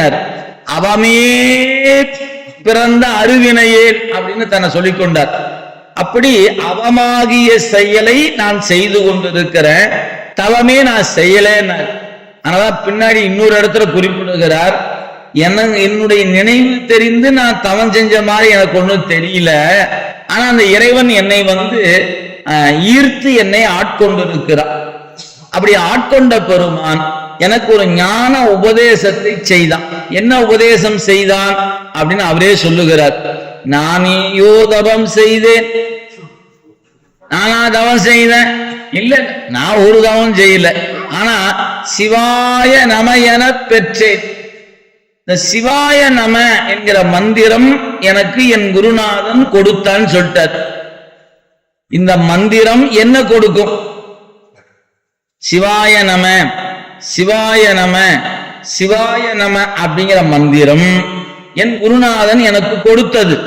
அந்த மந்திரம் எனக்கு என்ன கொடுக்கும் அப்படிங்கிறது அடுத்த 2 வரையும் சொன்னார். சிவாய நம என பெற்றேன் தேனாய் இந்நமுதமாய் தித்திக்கும் சிவபெருமான் தானே எனது உள்ளம் புகுந்து அடியேற்கு அருள் செய்தான். என்னைய அருள் செய்தாரு? நாரும் உயிர் வாழ்க்கை ஒருத்து அன்றே வெறுத்திடவே. இந்த உடம்பு என்பது எப்படிப்பட்டது அப்படிங்கிறத ஒத்த வரியில் சொன்னாரு. நாற்றம் எடுத்த உடம்புன்னார். நாரும் உயிர் வாழ்க்கை. ஒரு மலர் என்றால் அது ஒரு நறுமணம் இருக்கிறது. அதுல எத்தனை வகையான மலர்கள் பார்க்கிறோம். ஒவ்வொரு மலரும் ஒவ்வொரு வகையான வாசனை உடையது. நம்முடைய உடம்பு என்பது அழுக்கு பாய்ந்த குரம்பைம்பார். இது பொத்தை ஊன்சுவர் புழு பொதிந்து அசும்பு ஒழுகிய பொய்க்கூரை. இதான் நம்ம உடம்பினுடைய தன்மை. அதுதான். எனவே இந்த உடம்பாகிய கூடு எத்தகையது அப்படின்னு கேட்டா பொய்க்கூரையினர். அது பொய்க்கூரை அப்படின்னு இந்த சொல் இன்னைக்கு நம்ம பயன்படுத்துவது உண்டு. யாராவது இறந்து போனா வீட்டுக்கு முன்னாடி ஒரு பந்தல் போடுவாங்க. அது எதுக்குன்னு கேட்டீங்கன்னா மழை பெய்தா ஒழுகாம இருப்பதுக்கெல்லாம் இல்ல, வெயில் அடிக்கும் போது அது தாக்கம் கொஞ்சம் குறைவா இருக்கட்டுங்கிறதுக்காக ஒரு பந்தல் சும்மா ஒரு கீத்தை வச்சு மறைச்சிருப்பாங்க. அது பேரு பொய்ப்பந்தல்னு பேரு இருக்கு. இந்த சொல் வழக்கு உங்களுக்கு இருக்கான்னு தெரியல. கொங்கு நாட்டுல இன்னைக்கு அந்த சொல் வழக்கு இருக்கிறது. பொய்ப்பந்தல்னு அதுக்கு பேர். நிழலுக்காக அமைக்கப்பெறுவதை அன்றி மழைக்காக போடப்பட்ட பந்தல் அல்ல. இங்க சாமிக்கு பந்தல் வேஞ்சிருக்கிறாங்க, ஒரு துளி தண்ணி கீழே இறங்காம நெருக்கமா இருக்கும். இது அப்படி இல்லை. இங்க ஒரு தடுக்கு, அங்க ஒரு தடுக்கு, அங்க ஒரு தடுக்கு, அங்க ஒரு தடுக்கு வச்சிருப்பாங்க. அப்படியே பாத்தீங்கன்னா சூரியனுடைய கதிர்கள் அப்படியே ஓட்டை வழி அங்கங்க இருக்கும். ஆக நிழலுக்காக அந்த கடுமையான வெப்பத்தை தவிர்ப்பதற்காக ஒரு பந்தல் போடப்படுகிறது. அது மாதிரி பொய்ப்பந்தல்னு பேர். அது மாதிரி இது ஒரு வீடு மாதிரி வீடு இல்ல, பொய்க்கூரையினர். ஏன் இந்த நாம கட்டுற வீட்டுக்கு ஒரு கேரண்டி கொடுக்கலாம். சார் நான் 100 வருஷம் கேரண்டி கொடுக்குறேன், புரியுங்களா, அந்த கட்டடம் ஒன்றும் ஆகாது அப்படி சொல்லலாம். ஏன் டிஎம்டி கம்பி போட்டு கட்டி இருக்கிறோம், இன்னும் சிமெண்ட் போட்டு பயன்படுத்துகிறோம், இன்னும் செங்கலை பயன்படுத்துறோம், தரமான பொருளை பயன்படுத்துறோம், அதுல கலவைகள் குறிப்பிட்ட அளவு கரெக்டா கலந்து பண்றோம். எனவே நான் கட்டுற வீட்டுக்கு 100 வருஷம் நான் கேரண்டி கொடுக்க முடியும் சொல்லலாம். நமக்கு யாராவது இந்த உடம்புக்கு யாராவது கேரண்டி கொடுக்க முடியுமா என்ன? பெற்றெடுத்த தாய் தந்தையரோ அல்லது மருத்துவரோ நம்மளை பார்த்து, தம்பி உனக்கெல்லாம் எல்லாம் நல்லா இருக்கு, நீ 100 வருஷம் இருப்ப அப்படின்னு யாராவது சொல்ல முடியுமா என்ன? ஒருத்தர் சொல்ல முடியும். இன்னைக்கு சொல்லுவார், நாளை கால போனாலும் போயிடுவாரு. எனவே இந்த உடம்பு என்பது பொய்க்கூரை அப்படிங்கிற சொல்ல மணிவாசக பெருமான் அந்த இடத்துல பயன்படுத்துறார். பொத்தை ஊன் சுவர் புழு பொதிந்து அசம்பு ஒழுகிய பொய்க்கூரை. அப்ப இந்த உடம்புனா என்ன அப்படிங்கிற பொழுது நாளும் உயிர் வாழ்க்கையினர் சொல். நீங்க இப்போ சிந்திச்சு பார்த்தீங்கன்னா இந்த கூட்டுக்குள்ளதான் நம்ம உட்கார்ந்துக்கிட்டு ஆடாத ஆட்டம் எல்லாம் ஆடிட்டு, நம்ம ஆடுற ஆட்டம் கொஞ்சம் நெஞ்சமெல்லாம் இல்லையா? ஒரு 1000 வருஷத்துக்கு நான் இருக்க போறேன் அப்படின்னு நினைச்சுத்தானே ஆடிட்டு இருக்கிறோம். படுத்து தூங்கினா காலை எந்திரிக்குமான்னு தெரியாத வாழ்க்கை நம்ம வாழ்க்கை. இப்படிப்பட்ட வாழ்க்கையில நாமெல்லாம் நினைச்சிட்டு இருக்கிறோம் கற்பனையால், நான் இன்னொரு 100 வருஷத்துக்கு பேசிக்கிறேன், நான் அடுத்த வருஷம் பேசிக்கிறேன், 2 வருஷத்துக்கு பொறுத்துக்கிறேன், அப்புறம் நாம 2 வருஷத்துக்கு சொல்லிக்கலாம், இருப்போமானே தெரியாது. அப்ப இந்த உடம்பு எப்படிப்பட்டது? பட்டினத்து அடிகள் தான் ரொம்ப விளையாட்டா சொல்லுவாங்க. அதாவது நம்முடைய உறுப்புகள் இருந்து வெளிப்படுகிற ஒவ்வொன்றும் அழுக்கு தான். காலையில் எழுந்தோம்னா கண்ணுல இருந்து அழுக்கு தான் வரும். பல் தேய்க்கலைன்னா நாம பேசுறது நாமளே கேட்க முடியாது. அந்த காற்று அவ்வளவு அழுக்காக இருக்கிறது, நாற்றமாக இருக்கு, துர்நாற்றமாக இருக்கிறது. ஒரு நாள் குளிக்காம விட்டுட்டோம்னா நம்ம உடம்புடைய சூழல் எப்படி இருக்கு நமக்கே தெரியும். இப்படி நம் உடம்பிலிருந்து வெளிப்படுகிற ஒவ்வொன்றும் அழுக்கு தான். அதனால பொத்தை ஊன் சுவர் புழு பொதிந்து அசம்பு ஒழிய பொய்க்கூரை. இந்த உடம்பு இதுதான் அப்படிங்கிறத அறிவுக்குள்ள வைத்துக்கொள். ஏன்னா பொருள் என்னன்னு தெரிஞ்சிருச்சுன்னா அந்த பொருளின் தன்மையை உணர்ந்து கொண்டால் நீங்க அதன் மீது பற்று வைக்காம இருக்கலாம். அதுக்காக சொன்னது. ஆனா நமக்கு என்ன செய்யுது? எவ்வளவுதான் நூலை படித்தாலும் இந்த அறிவு மட்டும் நமக்கு வேலை செய்வது இல்லை. ஏன் வேலை செய்ய மாட்டேங்குது? அது வேலை செய்யணும்னா அதற்கு குருநாதன் வேண்டும். குருநாதன் சொல்லுகிற மந்திர உபதேசம் வேண்டும். ரெண்டு முக்கியம். குருநாதன் வழி மந்திர உபதேசத்தை பெற்றால்தான் இந்த உடம்பின் மீது இருக்கிற பற்றை நாம விட முடியுமே அன்றி வெறும் நூலை படித்து விட்டா விட்டுவிட முடியாது. இந்த உடம்பை பற்றி திருவாசகம் இப்படி சொல்லி இருக்கிறது, பட்டினத்தார் இப்படி சொல்லி இருக்கிறார், தாய்மானார் இப்படி சொல்லி, இப்படி ஞானிகள் ஒரு பட்டியல் எடுத்து நீங்க உடம்பை பற்றி யாரெல்லாம் என்ன சொல்லி இருக்கிறாங்க அப்படின்னா பாட்டு பாட்டா பாடல் பாடலா அப்படியே எடுத்து கொடுக்கலாம். ஒவ்வொருத்தருக்கும் ஒவ்வொரு பாட்டுன்னு வச்சுக்கிட்டா கூட நீங்க ஞான சம்பந்தம் என்ன சொன்னா, நாவுக்கரசர் என்ன சொன்னான்னு அப்படியே ஒவ்வொரு பாட்டா எடுத்து வச்சு தொகுத்து பார்த்தீங்கன்னா இத்துணை அருங்கானரும் இந்த உடம்பு இப்படி சொல்லி இருக்கிறாங்களே, சரி இந்த உடம்பு மேல பற்ற விட்டுடலாம் அப்படின்னு நினைச்சா விட்டுட முடியுமான்னு கேட்டா விட முடியாது. எல்லாம் படிச்சு வச்சுக்கலாம், முடிஞ்சா என்ன மாதிரி சொற்பொழிவுக்கு பயன்படும், மனப்பாடம் பண்ணி சொல்லலாம், நல்லா பேசுறாரியா அப்படின்னு சொல்றதுக்கு பயன்படும். அதுக்கு மேல பயன்படுமான்னு தெரியாது. ஆனால் இந்த பற்று விடணும்னா இந்த நூல் அறிவு மட்டும் பத்தாது. அதுக்கு என்ன அறிவு வேண்டும்? ஒரு குருநாதனுடைய உபதேசம் வேண்டும். அந்த மந்திரம் தாங்க உள்ளுக்குள்ள போய் நம்ம உடம்புக்குள்ள போய் அது உணர்வுல கலந்து ஒரு ரசாயன மாற்றத்தை அது நிகழ்த்தும். அந்த உபதேசம் தான் நம்ம என்ன செய்யும்? உள்ளத்தை பழுக்க வைக்கும். இந்த உள்ளம் பழுக்கணும். அந்த உள்ளம் பழுத்தாதான் உடம்புல கூட்டுக்கிறது ஒட்டாம நிற்கும். இல்லைன்னா எப்படி நிற்கும்? ஒட்டிக்கிட்டே நிற்கும். எது போல? புளியல் காய் போல. புளியல் காய் நமக்கு தெரியும், அந்த சதை பகுதியும் அதுக்கு மேல் இருக்கிற ஓடு என்கிற பகுதி காயா இருக்கும்போது பிரிக்க இயலாது, ரெண்டும் ஒட்டி கொண்டு நிற்கும். அதுவே நாட்பட நாட்பட அந்த மரத்தில் அந்த காய் பழுக்குமானால், புளியம் பழம் ஆகுமானால் பழம் தனியா நிற்கும், ஓடு தனியா நிற்கும். நல்லா தெரிஞ்சுக்கலாம். நீங்க காயா இருக்கும்போது எடை அதிகம், காஞ்சிருச்சுன்னா எடை குறைஞ்சிடும். நாமெல்லாம் எவ்வளவு வெயிட்டு, அது ஏங்க கேக்குறீங்க? வெயிட்டை குறைக்கிறதுக்கு நானும் படாத பாடுபட்டு இருக்கிறேன். என்னென்னமோ ட்ரீட்மெண்ட் எடுக்கிறோம், ஜாக்கிங் போறோம், வாக்கிங் போறோம், அப்புறம் டயட்னு வேற, இதை சாப்பிடக்கூடாது அதை சாப்பிடக்கூடாது. என்னத்தை சாப்பிட்டாலும் வெயிட் மட்டும் குறைய மாட்டேங்குதே. அப்ப என்னங்க, நமக்கு இன்னும் உடம்பின் மீது பற்றி இன்னும் போகல.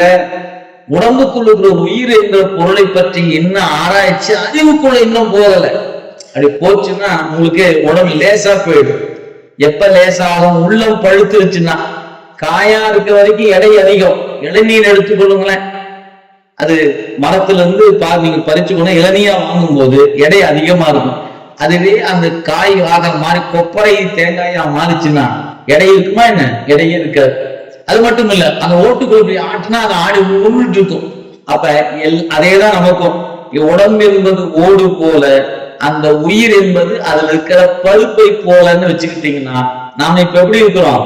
வழுக்கை போல ஒரு பிரிக்க முடியாம நிக்கிறோம் இல்லைங்களா? ரொம்ப ஸ்ட்ராங்கா நிக்கிறோம். இந்த மந்திர உபதேசம் தான் உங்களை என்ன பண்ணும்? நாள்தோறும் அந்த மந்திரத்தை சிவாய நம சிவாய நம சிவாய நமன்னு கணித்து கொண்டே வந்தால், இந்த உடம்பு நீ அல்ல, உடம்பு வேறு நீ வேறு, உடம்பு வேறு நீ வேறு எப்படிங்கிற ஒரு அறிவு வரும். இது குருநாதன் சொல்லுகிற மந்திரத்தால்தான் வரும். சொற்பொழிவு கேட்டாலும் வராது, மறந்துடாதீங்க. இந்த இன்னைக்கு நம்ம ஐயா சொன்னாங்க, நான் சொன்னேன், இப்ப கேட்டுக்கிட்டோம். உடம்பு வேறையாமாப்பா, உயிர் வேறையாமாப்பா, விட்டுருப்பா அப்படின்னு சொல்லி விட்டுற முடியுமா? என்ன அதெல்லாம் வராது. எப்ப வாய்க்கும் அப்படின்னு கேட்டா, மந்திர உபதேசத்தை நீங்க குருநாதன் வழி பெறணும். பெற்றார்கள் அன்றி அது வாய்க்காது. பெற்றவங்களுக்கெல்லாம் வாய்ச்சிருச்சா? இல்லையே. ஏன்? சொல்வதன் வண்ணம் நிக்கணும், அப்பதான் வாய்க்கும். மந்திர உபதேசத்தை வாங்கினா உடனே கிடைச்சிருமாயா? இல்ல, அதை சாதிக்கும். அதை அறிவுக்குள்ள கொண்டாந்து நிறுத்தி உடம்புக்கு ஏதாவது, இப்ப நான் உதாரணத்துக்காக சொல்றேன். குருநாதர் ஒருத்தர் வந்தாரு, உபதேசம் பண்ணாரு, எல்லாரும் வாங்கினாங்க. எனக்கு ஒரு ஆசையா இருந்துச்சு, நாமளும் வாங்கிக்கலாமேன்னு வாங்கியாச்சு. மந்திரம் சொல்லிட்டாரு, திருநீர் போச்சு சொன்னாரு, சரி செஞ்சுக்கிட்டே இருக்கிறான், பூசையும் பண்ணிட்டு இருக்கேன்னு வச்சுங்க. திடீர்னு ஒரு நாளைக்கு ஒரு வயிற்ற வலி வந்துச்சு. படாத பாடு. நான் மாத்திரை சாப்பிட்டேன், அதை சாப்பிட்டேன், ஒண்ணு நிக்கல. உடனே என்ன தோணுச்சு? என்ன இத்தனை சாமி கொண்டு இந்த வயிற்று வலி போக காணுமே, இந்த குருநாதர் கும்பிட்டா போனாங்களேன்னு குருநாதர் தீட்சியும் வாங்கி பார்த்துட்டு வயிற்று வலி போகல. அப்ப இப்படி இருந்தா வயிற்று வலி போவோமா என்ன? இது இல்ல. அந்த குருநாதர் சொன்ன உபதேசத்துல என்ன விளையும்னா, ஆனா வயிறு இருந்தா வயிறு வரத்தான் செய்யும். அவ்வளவுதான். இதை தெரிஞ்சுக்கிட்டீங்கன்னா அது அழுந்தா வெளியே வந்துடலாம். நமக்கு என்ன இயல்பு? தலைன்னு இருந்தா தலைவலி வரத்தான் செய்யும், வயிறு இருந்தா வயிற்று வலி வரத்தான் செய்யும், மூக்கு இருந்தா சளி வரத்தான் செய்யும். அப்ப உடம்புன்னு ஒண்ணு இருந்ததுன்னா அது என்னத்துக்கான உடம்பு? நோய்க்கு இடமான உடம்பு. நோயே இல்லைன்னா தான் நீங்க டாக்டர் பார்க்கணும். கொஞ்சம் பார்த்து வையா, என்ன உனக்கு ஒண்ணுமே வரலையா? காய்ச்சல் வரலையா? வயிற்று வலி வரலையா? பல்வலி வரலையா? எதுவுமே ஒண்ணுமே. ஆனா நீ என்னையா அந்த உடம்புக்கு என்னையா பண்ணணும்? ஏன்? உடம்புன்னா ஏதாவது ஒண்ணு தொட்டி நிக்கும். ஏன்? செஞ்ச பாவத்துக்கு அது ஏதோ ஒரு வழியில வந்து நிக்கும். நோய்க்கு இடமான யாக்கை மறந்துடக்கூடாது. யாக்கை என்பது நோய்க்கு இடமானது. அத நோய் இல்லாம இருந்துச்சுன்னா தான் பிரச்சனைன்னு அர்த்தம். அப்ப நோய் இருந்துச்சுன்னா ஓகே, ஒழுங்கா இருக்குது, உடம்பு சரியா தான் இருக்குது. ஏன்? அதை வைத்துக் கொண்டு இந்த உடம்பு என்பதுல இப்படித்தான் இருக்கும். மண் பாத்திரம் ஒண்ணு இருக்குது, மண் பானை. அதை தண்ணி ஊற்றி வச்சா என்ன ஆகும்? சில்லுன்னு இருக்கு இல்லைங்களா? அது மட்டும் அல்ல, கொஞ்சம் நேரம் ஆக ஆக அதுக்குள்ள நீர் கசிந்து வெளியே வரும். அதான் நம்ம மணல் போட்டு மண் பாத்திரத்தை எடுத்து வச்சு தண்ணி ஊற்றி வைப்போம். நம்ம பானை ஊத்துற தண்ணி மணலை நினைச்சு நிக்குதா இல்லையா கீழே? அது இருக்கிற நுண்துளை வழியாக அது வெளியே வரும். இதே ஒரு சில்வர் பாத்திரத்துல ஊற்றி வச்சீங்கன்னா வெளியே வருமா? தண்ணி வராது. ஏன்? மண் பாத்திரத்தின் இயல்பு கசிவு என்பது அதுல இருக்கும். அது மாதிரி இந்த உடம்பு என்பது மண் பாத்திரம் போன்றது. இதுல கசிவு இருக்குத்தான் செய்யும். கசினாத்தான் பிரச்சனைன்னு அர்த்தம். அப்ப உடம்பு என்பது நோய்க்கு இடமானது ஒண்ணு. உடம்பு நாம் அல்ல. இந்த உயிர் என்ற பொருள் வேறு, உடம்பு என்பது வேறு.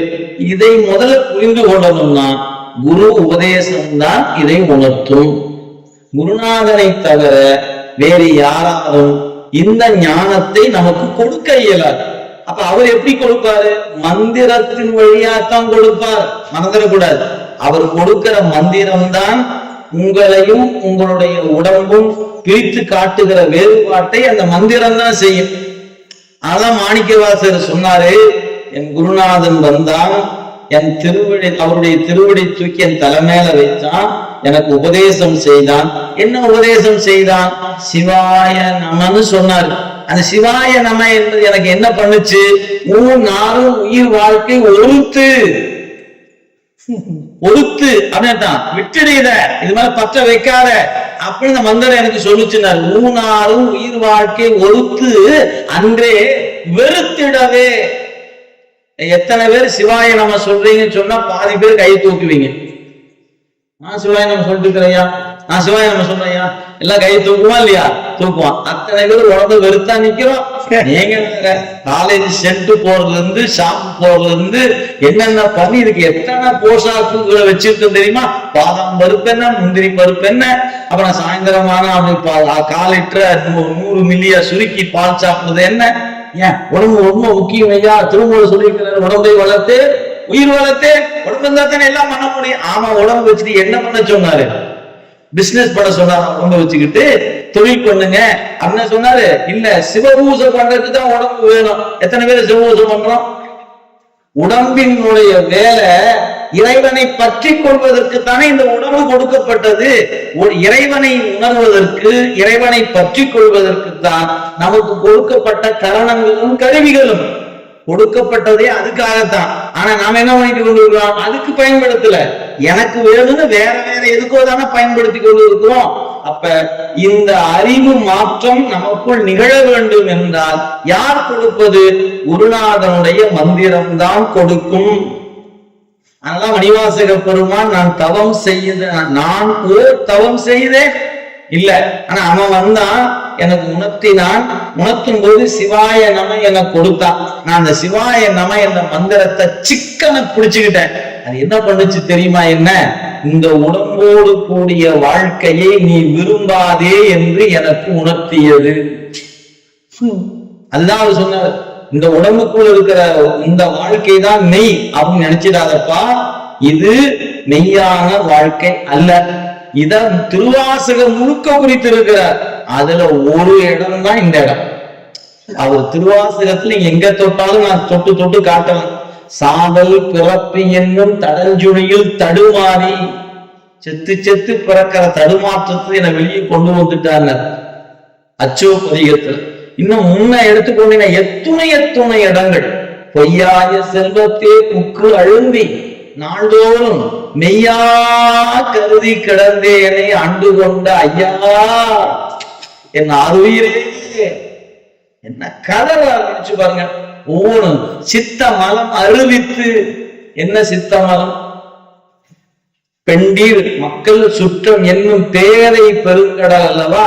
எனவே இந்த சூழல்ல இருந்து என்ன வெளியே கொண்டு வந்துட்டான்.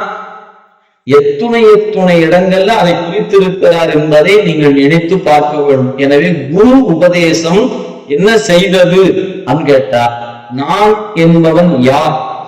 எனக்கு ஒரு தலைவன் இருக்கிறான், அவனுடைய அடிமை நான் என்பதை உணர்த்துவது உபதேசம் தான். அது மந்திரத்தால் தான் உணர்த்தப்படுகிறது.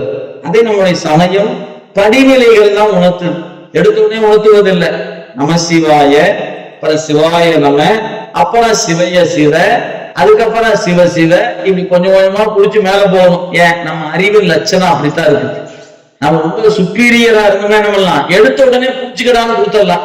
அந்த அளவுக்கு பிடித்து கொள்ற அளவுக்கு நம்ம அறிவின் திறம் இல்லை என்பதனால நமக்கு மெல்ல மெல்ல மெல்ல மெல்லத்தான் ஊட்டப்படுது. அவன் தொடங்கும் போது நமச்சிவாயன்னு தொடங்கினாரு, சிவாய நம என பெற்றேன்னார். அதுக்கு மேல ஒரு அனுபவம் உண்டு. அனுபவத்தை அனுபவத்துலதான் தெரிந்து கொள்ள முடியும். அது அங்கங்க பதிவு செய்திருக்கிறார். அப்ப குருநாதன் வந்து எனக்கு உணர்த்தினார். குருநாதன் எப்படி வந்தாரு? அருவரத்தொருவன் அவனியில் வந்து குருவரனாகி அருளினான். சரி, என்னைய அருளினார்? சிவாய நம என்று அருளினார். சரி, இந்த சிவாய நம எனக்கு என்ன பண்ணுச்சு? அதான் இந்த பாட்டு சொல்லுச்சு. மாய வாழ்க்கை மெய் என்று எண்ணி மதித்திடா வகை நல்கினான். உன்னை சொன்னது அப்படியே பொருத்தி பார்த்து கொள்ளுங்க. ஊனாறு உயிர் வாழ்க்கை ஒருத்து அன்றே வெறுத்திடவே இசிக்கொண்டு மாய வாழ்க்கை மெய் என்று எண்ணி மதித்திடா வகை நல்கினான். என்ன கொடுத்தார் எனக்கு? வாழ்க்கை என்பது மாயம் என்று எனக்கு சொன்னான். மாய வாழ்க்கை இந்த சொல்லிலே ஒரு அற்புதமான நுட்பம் இருக்கிறது. இத முன்ன சிவபுராணத்துல சொன்னாருங்க. மாய பிறப்பருக்கும் மன்னன், மாய பிறப்பருக்கும் மன்னன் அப்படின்னு சொன்னார். அதுக்கு எங்க ஆசிரியர் பெருந்தகை 2 வகையா பொருள் சொன்னார். ஒன்று, பிறப்பு என்பது மாயம். அது நீயா மாயம், இருக்கிற மாதிரியே இருக்கும், நிலைச்சு நிற்காது. அதனால அது பேரு மாயம் என்று பெயர். அப்ப இருப்பது போல இருந்து இல்லை, நேற்று இருந்தவன் என்று இல்லை என்னும் பெருமை உரைத்தி உலகனார் மணிவாசகர் நம்முடைய திருக்குறள்ல நெருணன் நேற்று உலன் என்று இல்லை என்னும் பெருமை உரைத்தி உலகு அப்படின்னு திருக்குறள் நமக்கு உணர்த்துகிறது. அப்படியே பெரியவங்க வாக்குல பாத்தீங்கன்னா பல இடங்கள்ல இந்த உண்மையை எடுத்து சொல்லி இருக்கிறார். அந்த வகையில பார்க்கும் பொழுது இந்த உடல் கூடிய உயிர் இருக்கக்கூடிய வாழ்க்கை என்பது மாயம். அதான் கேதார தேவாரத்துல வாழ்வாவது மாயம் இது மண்ணாவது திண்ணம். வாழ்வாவது மாயம் இது மண்ணாவது திண்ணம் என்றார். இது உயிர் உடம்போடு கூடியிருக்கிற வாழ்க்கை நிலையில்லாதது. இந்த நிலையில்லாதது என்பதைத்தான் வாழ்வாவது மாயம். இந்த மாயம் என்பதை பலவாறு சொல்வது சைவ சித்தாந்தம். நீரின் மேல் எழுத்து, அது எப்படி இருக்கும்? எழுத எழுத காணாம போயிடும். நீங்க தண்ணியில போய் ஆ என்கிற எழுத்தை எழுதுனீங்கன்னா எழுதிட முடியும், ஆனா நிக்குமான்னு கேட்டா நிக்காது. காணல் நீர், இன்னைக்கு இந்த கோடை காலங்கள்ல வெளியே அப்படியே தார் சாலைகளை பார்த்தீங்கன்னா தண்ணி நிக்கிற மாதிரியே தெரியும், ஆனா பக்கத்துல போக போக தண்ணி காணாம போயிடும். ஆனா பார்க்கும்போது தண்ணி இருக்கிற மாதிரியே தெரிஞ்சது அல்லவா, அப்புறம் இல்லாம போயிடுச்சு. சரி, வானவில் கொஞ்ச நேரம் மட்டும்தான் ஆகாயத்துல தெரியும், அப்படியே நின்றுமா என்ன? இல்ல. அப்ப இந்த நிலையாமை என்ற ஒன்றை சொல்வதற்கு நம்முடைய ஆசிரியர் பெருமக்கள் நிறைய எடுத்துக்காட்டு காட்டி இருக்கிறார்கள். அதுல ஒன்று காணல் நீர் போன்ற வாழ்க்கை, மின்னல் போன்ற வாழ்க்கை, தோன்றி மறைவதற்கு அது போன்ற ஒரு வாழ்க்கை அப்படின்னு குறித்திருக்கிறாங்க. அதனால மாய வாழ்க்கை அப்படின்னு சொல்லும் பொழுது மாய பிறப்பருக்கும் மன்னன் என்ற சொல்லுக்கு எங்கள் ஆசிரியர் சொல்லும் போது பிறப்பு என்பது மாயம், அதாவது நீங்க கணித்து பார்க்கக்கூடிய வண்ணம் உங்க அறிவுக்கு அகப்படுவது அல்ல, நீங்க நினைந்து பார்ப்பதற்கு அப்பாற்பட்டது. எனவே இது மாயம், அதாவது தோன்றி நின்று மறைவது என்று பொருள். மாயை என்றாலே அதான் சொல்லுக்கு பொருள், அதுதான் தோன்றுவதும் நிற்பதும் மறைவதுமாக இருப்பது எதுவோ அதற்கு மாயை என்று பெயர். எனவே வாழ்வு என்பது என்னது? நேற்று ஒருத்தர் வந்தார், இருந்தார், இன்னைக்கு இல்லை. நாம நேற்று இருந்தோம், இன்னைக்கு இருக்கிறோம், நாளைக்கு இல்லை. நமக்கு தான் பொருந்தும். நம்ம அடுத்த குரு பூஜை 30வது ஆண்டு கொண்டாடும் போது வருவோமா தெரியல, இருந்தா வருவோம், இருப்போமா? ஆறு தரது.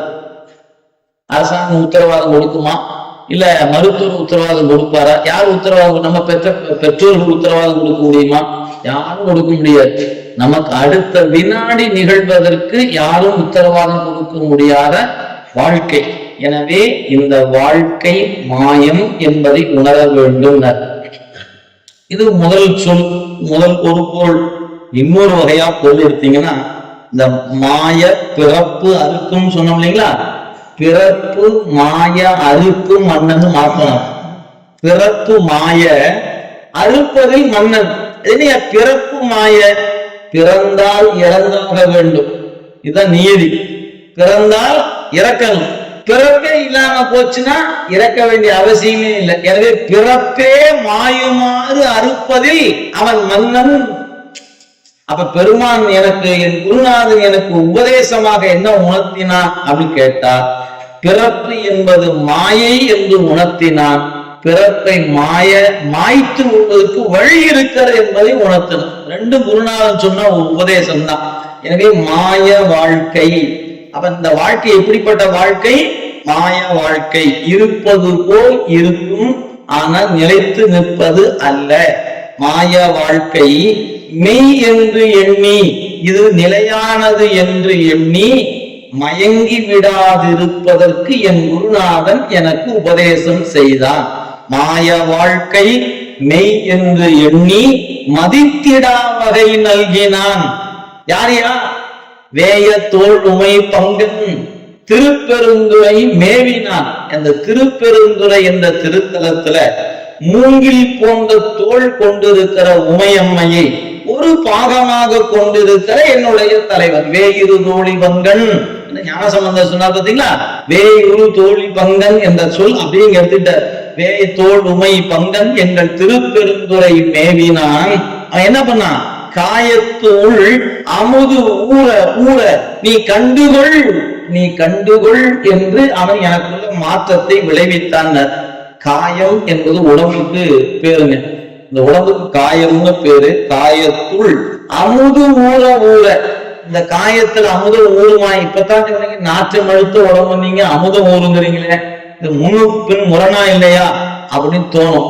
நீங்க அந்த அமுதம் ஊற வேண்டும் என்றால் அதற்குத்தான் குருநாதன் வேண்டும். அவர் சொன்ன நெறியில நிக்கணும். அது மட்டுமல்ல, அதற்கான பயிற்சிகளை மேற்கொள்ள வேண்டும். எப்படி மேற்கொள்ளணும்? இந்த மூக்கின் வழியா சுவாசிக்கிற காற்றை பயிற்சி வயத்தால அடக்கி பழகல். அத கொஞ்சம் கொஞ்சமா அந்த கூடுதலான நேரத்துல அந்த மூக்கினுடைய சுவாசத்தை ஒரு கணக்கீட்டின் அடிப்படையில நீங்க பழகி வந்தால் உங்களுக்குள் அமுதம் ஊறுவதை நீங்க பார்க்கலாம். எப்படி பார்ப்பது? இதற்கு ஒரு வழியை திருமூலர் நமக்கு கொடுத்திருக்கிறார். அதாவது நாமெல்லாம் இப்ப சுவாசிக்கும் பொழுது சில நேரங்கள்ல ஒரு மூக்கின் வழி மட்டும் சுவாசம் நிகழும், ஒரு மூக்கின் வழி இருக்காது. சில நேரங்கள் ரெண்டு வழியாவும் இருக்கும். ஆனால் காற்றை நாம் எப்படி கணக்கிட்டு சுவாசிக்க வேண்டும் என்றால் திருமூலர் சொல்லுகிறார், நீங்க காற்றை இழுக்கும் போது எவ்வளவு மாத்திரை அளவு இழுக்கிறீர்களோ அந்த மாத்திரை அளவை விட 4 மடங்கு உள்ள வச்சிருக்கணும். நீங்க நான் சும்மா எடுத்துக்காட்டுக்காக சொல்றேன். நமசிவாய நமசிவாய 5 முறை சொல்ற வரைக்கும் மூக்கு காத்தை இழுக்குதுன்னா அப்படி இழுக்க கூடாது. அப்படியே சாதாரணமா நீங்க நல்லா நிமிர்ந்து அமர்ந்து கொண்டு, வாய்ப்பு இருக்கிறவங்க பத்மாசனம் விட்டு அமர்ந்து கொள்ளணும். ஏன்னா முதுகு தண்டு நேரா நிக்கணும். அப்படி உட்கார்ந்து கொள்ளும். ஏன்னா சாதாரண உட்கார்ந்தீங்கன்னா கொஞ்ச நேரத்துக்கு வளைஞ்சு உட்கார்ந்துருவோம். நல்லா நிமிர்ந்து அமர்ந்து கொண்டு மூக்கில இடது பக்கத்துல அந்த காற்றை உள்ள இழுக்கும் போது 5 முறை, நான் சொல்றது எடுத்துக்காட்டி சொல்றேன், நீங்க தவறா நினைச்ச கூடாது. அதனுடைய அளவு வேற, நான் புரிஞ்சுக்கிறதுக்காக. இப்ப 5 முறை நமசிவாய நமசிவாய அப்படின்னு வாய் விட்டு சொல்லக்கூடாது, மனசுக்குள்ள சொல்லணும். அது எப்படி சார் கணக்கு? 5 தடவை இந்த பக்கம் வரல எண்ணிக்கை 1 2 3 4 5. சரி, 5 முறை சொல்லும் போது 5 முறை நமசிவாய நமசிவாயன்னு உள்ள இழுத்தாச்சு. உடனே நான் என்ன பண்ணணும்? 2 மூக்கையும் அடைச்ச பிறகு 20 முறை நமசிவாய சொல்லணும். ஏன்? 4 பங்கு, ஒரு பங்கு உள்ள இழுக்கணும், 4 பங்கு அந்த காற்றை உள்ளுக்குள்ளே வச்சுக்கணும். அப்ப நான் 20 முறை சொல்ற வரைக்கும் நமசிவாய நமசிவாய நமசிவாய நமசிவாய நமசிவாய நமசிவாய நமசிவாய நமசிவாயன்னு 20 முறை சொல்ற வரைக்கும் காத்த வெளியவே விடக்கூடாது. அப்படி அடக்கி வச்ச பிறகு நான் இந்த பக்கம் எது இடது பக்கம் இழுத்து இருந்தேன்னா இப்ப வலது பக்கம் விடணும். காற்ற எவ்வளவு விடுவது? 2 பங்கு விடணும். அப்ப 1 பங்கு உள்ள இழுக்கணும், 4 பங்கு வச்சிருக்கணும், 2 பங்கு விடணும். அப்ப 10 முறை நமச்சிவாயம் சொல்லும்போது காத்த விடணும். அதே மாதிரி இந்த பக்கம் மீண்டும் 1 பங்கு இழுக்கணும், 4 பங்கு வச்சிருக்கணும், 2 பங்கு விடணும். இது ஒரு சுற்றுங்க. இப்படி இந்த பயிற்சியை நீங்க தொடர்ந்து மேற்கொண்டு வந்தால் இந்த எண்ணிக்கை கூடிக்கிட்டே போகும். ஒரு காலத்துல 5 6 ஆகணும், 6 7 ஆகும், அப்படி ஒன்னொன்னா குறி 10 ஆகி அப்புறம் மாத்திரை அளவுல போய் இப்போ 1 வினாடின்னு வச்சுக்கோங்களேன், 1 நிமிடம் 60 வினாடி, அப்படி 60 முறை சொல்ற வரைக்கும் வச்சிருக்குன்னா என்னத்துக்காக? நீங்க நாளைக்கே உட்கார்ந்தீங்கன்னா மேலேயே போயிடலாம். அப்படிலாம் போகக்கூடாது, புரியுதுங்களா? கொஞ்சம் கொஞ்சமா தான் கூட்டிக்கிட்டே போகணும். நீங்க பயிற்சி எடுக்க, அதான் நான் சொன்னேன், பயிற்சி அப்படி வச்சுக்கிட்டு 5 முறை சொல்லி பழகி வந்தீங்கன்னா அடுத்து என்ன பண்ணா 6 முறை சொல்லி பழகணும், அப்புறம் 7 முறை சொல்லணும். இப்படியே அந்த எண்ணிக்கையை கூட்டிக் கொண்டே வந்தீங்கன்னா ஒரு குறிப்பிட்ட அளவு நீங்கள் உள்ளுக்குள்ள வச்சு கணிக்கும் பொழுது இந்த 2 பக்கம் காற்றை அடைச்சு பாத்தீங்களா, அந்த அடைத்த நேரத்துல முதுகு தண்டுக்கு கீழே ஒரு அடைப்பு இருக்கிறது. முதுகு தண்டுல ஒரு துவாரம் இருக்கிறது. இந்த நமக்கு நீங்க மருத்துவமனை போனீங்கன்னா L1 L2 L3 L4 L5 சொல்லுவாங்க பேரு, அப்படி ஒவ்வொரு தனித்தனியா நிற்கும். அந்த நரம்பு கூட்டுக்குள்ள இங்க மூலாதாரத்துல ஒரு அடைப்பு இருக்கிறது. இந்த மூச்சு காற்றை 2 பக்கம் வெளியே விடாம உள்ள வச்சிருக்கிற நேரம் அந்த மூலாதாரத்தினுடைய வாயில் திறக்கும். அப்படி திறந்ததுன்னா என்ன ஆகும்? வெளியே போக முடியாம அடைத்து கொண்டிருந்த காற்று இருக்கு பாருங்க, அந்த காற்று முதுகு தண்டு வழிய ஜிவ்னு மேல ஏறும். ஏறுச்சுன்னா எங்க வந்து முட்டும்? உச்சி பகுதியில் வந்து முட்டும். இது பேர் சகசர தளம் என்று பெயர். இந்த பகுதியில் முட்டும். இங்க முட்டுனா அங்கு ஒரு திரை ஒண்ணு உண்டு, ஞான ஆகாயமாகி ஒரு திரை. அதுல போய் முட்டுன உடனே ஒரு மழை பொழியும். அந்த மழைதான் அமுததாரை என்று பெயர். இந்த அமுதம் எங்க இருக்கும்? உள்ளுக்குள்ளதான் இருக்குது, நமக்குள்ளதான் இருக்குது. இது வெளியே போயெல்லாம் தேர்றது இல்ல, காசு கொடுத்து வாங்க முடியாது. குருநாதன் வேண்டும், உபதேசம் பெறணும். உபதேசம் பெற்ற பிறகு அவர் சொன்ன முறையில இந்த மந்திர உபதேசத்தை நாள்தோறும் கணித்து கொண்டு வரணும். அப்படி கணித்து கொண்டு வந்தால் ஒரு கால எல்லையில் அந்த எண்ணிக்கை கூடி வருகிற பொழுது இந்த மூச்சு காற்று மேல போய் முட்டும் போது ஒரு மழை, அது அமுத மழை என்று பெயர். அந்த அமுத மழையை அந்த அமுதத்தை பருக தொடங்கியவனுக்கு வெளியே இருக்கக்கூடிய உணவு தேவையில்லை, எந்த உணவும் தேவையில்லை. நீங்க ஆரோக்கியமான உணவு சாப்பிடுற, அதை சாப்பிட எதுவுமே வேண்டியதில்லை. கண்ணை மூடி உட்கார்ந்தா எவ்வளவு மணி நேரம் வேணாலும் உட்கார்ந்துருக்கு. இத பயிற்சியில கொஞ்சம் கொஞ்சமா கூட்டிக் கொண்டே போகுது.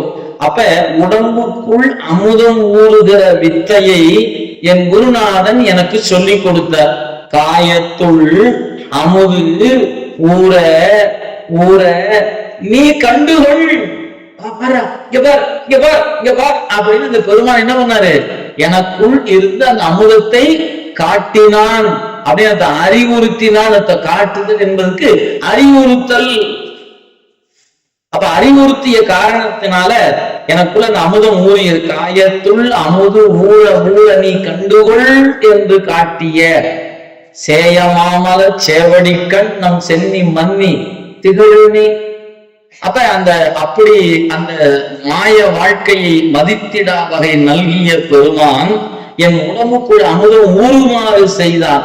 அந்த அமுதம் தான் அவருக்குள்ள எப்பு துணைதோறும் ஏற்றினன் உருகுவது ஓர் உரு செய்து ஆங்கு எனக்கு அள்ளூர் ஆக்கை அமைத்தனன் என்று முன்ன திரு அண்டம் பகுதியில அந்த பகுதியை பதிவு செய்திருப்பதை நீங்கள் பார்த்து கொள்ள முடியும்.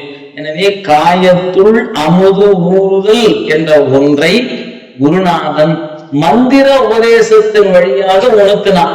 அந்த உபதேசம் உங்களுக்குள்ள நுழையணும்னா நீங்க என்ன செய்யணும் அங்கட்டா, இந்த வாழ்க்கை மாயமானது என்பதை மறந்துவிடக் கூடாது.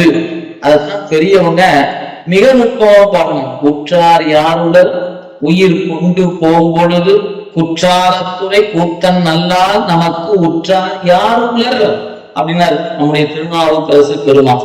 எத்தாயர் எத்தந்தை எச்சுற்றத்தார் எம்மாடு சும்மாடா ஏவர் நல்லார் செத்தால் வந்து உதவுவார் ஒருவர் இல்லை, சிறுவிரகால் தீமூட்டி செல்லா நிற்பர் சித்தாய வேடத்தாய் நீடு பொன்னி திரு ஆனைக்காவுடைய செல்வா என்ற நத்தா உன் பொற்பாதம் அடைய பெற்றால் அல்ல கண்டம் கொண்டு அடியே என் செய்.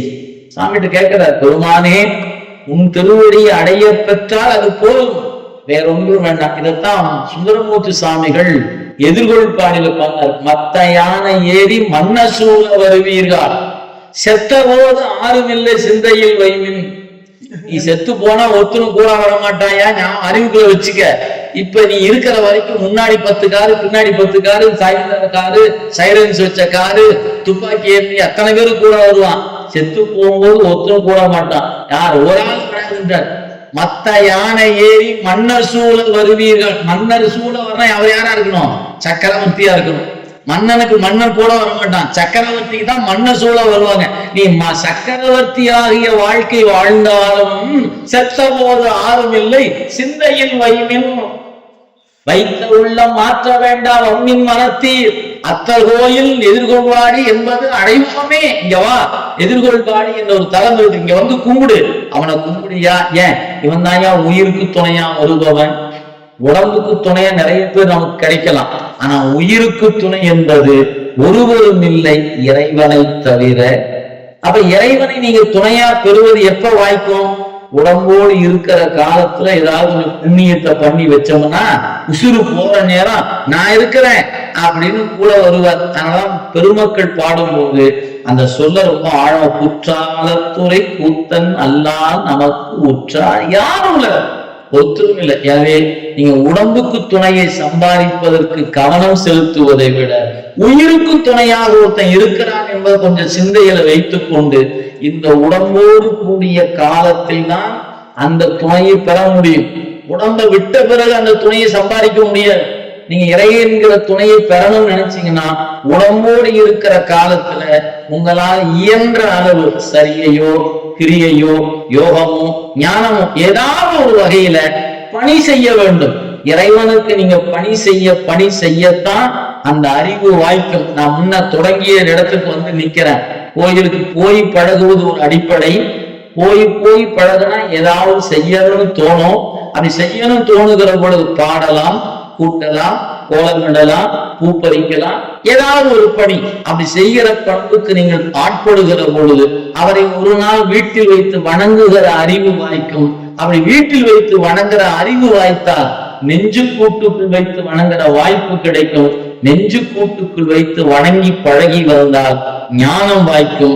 அந்த ஞானம் வாய்க்கும் போது அவன் உணர்த்துகிற உபதேசம்தான் மாய வாழ்க்கை மெய் என்று எண்ணி மதித்திடா வகை நல்குதல் என்பதை சென்னிப்பத்தில் மணிவாசக பெருந்தகை அழகாக நமக்கு உணர்த்தி இருக்கிறார் என்கிற சிந்தனையை உங்கள் முன் வைத்து ஒரு சின்ன அறிவிப்பை சொல்லி என்னுடைய உரையை அடிய நிறைவு செய்கின்ற.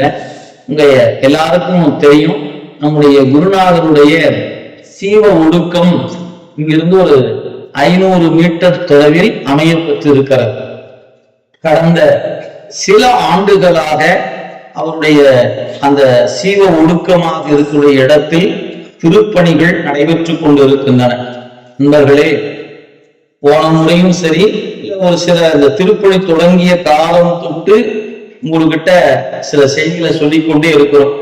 ஏன்னா அதற்கான காலம் வாய்த்தால் அன்றி எதுவுமே நடக்காது. காலம் கூடணும், நீதி கூடணும், இறைவனுடைய கருணை கூடணும். அவை கூடலைன்னு வச்சுக்கீங்களேன், வாய்க்காது. ஒரே ஒரு பாட்டு அவை பிராட்டியா சொல்றாங்க, அரிது அரிது மானிடராய் பிறத்தல் அரிது. நாமெல்லாம் மாநில பிறந்திருக்கோம். சரி, ஒரு டிக், ஃபர்ஸ்ட் பேப்பர் பாஸ். அரிது அரிது மாநில பிறத்தல் அரிது, ஒரு பேப்பர் பாஸ் பண்ணிட்டோம். அதுக்கப்புறம் சொன்னாங்க, கூன் குருடு செவிடு பேடு நீங்கி பிறத்தல் அரிது. நம்ம கூணா இல்ல, குருடா இல்ல, செவிடா இல்ல, பேடுனா ஆண் போன்று இருப்பார், பெண் செயல் இருக்கும். பெண் போன்று இருப்பார், ஆணின் செயல். அது பேர் அடியுமே பேர். ஆணாய் பெண்ணாய் அலியாய் திருவாசம் சொல்லுது இல்லையா? பேடு நீங்கி பிறத்தல் அதனினும் அரிது. அப்ப முதல்ல மனித சட்டை கிடைப்பது அரிது. அதுல கூண் குருடு செவிடு பேடு நீக்கி பிறத்தல் அதனினும் அது அரிது. சரி, அந்த 2வது பேப்பரும் பாஸ். நம்ம கூண் இல்ல, குருடு இல்ல, செவிடு இல்ல, பேடு இல்ல. சரி, 2வது பேப்பரும் பாஸ் பண்ணிட்டோம். அடுத்து சொன்னாங்க, இந்த நிலை வாய்த்த பிறகு ஞானமும் கல்வியும் நயத்தல் அரிது. ஞானம் வாய்க்கணும், நயத்தெல்லாம் விரும்புதல் பேரு.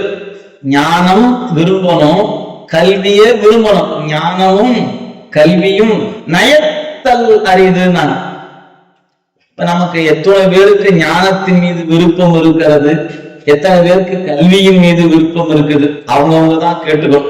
நம்ம இன்னொரு ஆளை கையை காட்ட முடியாது.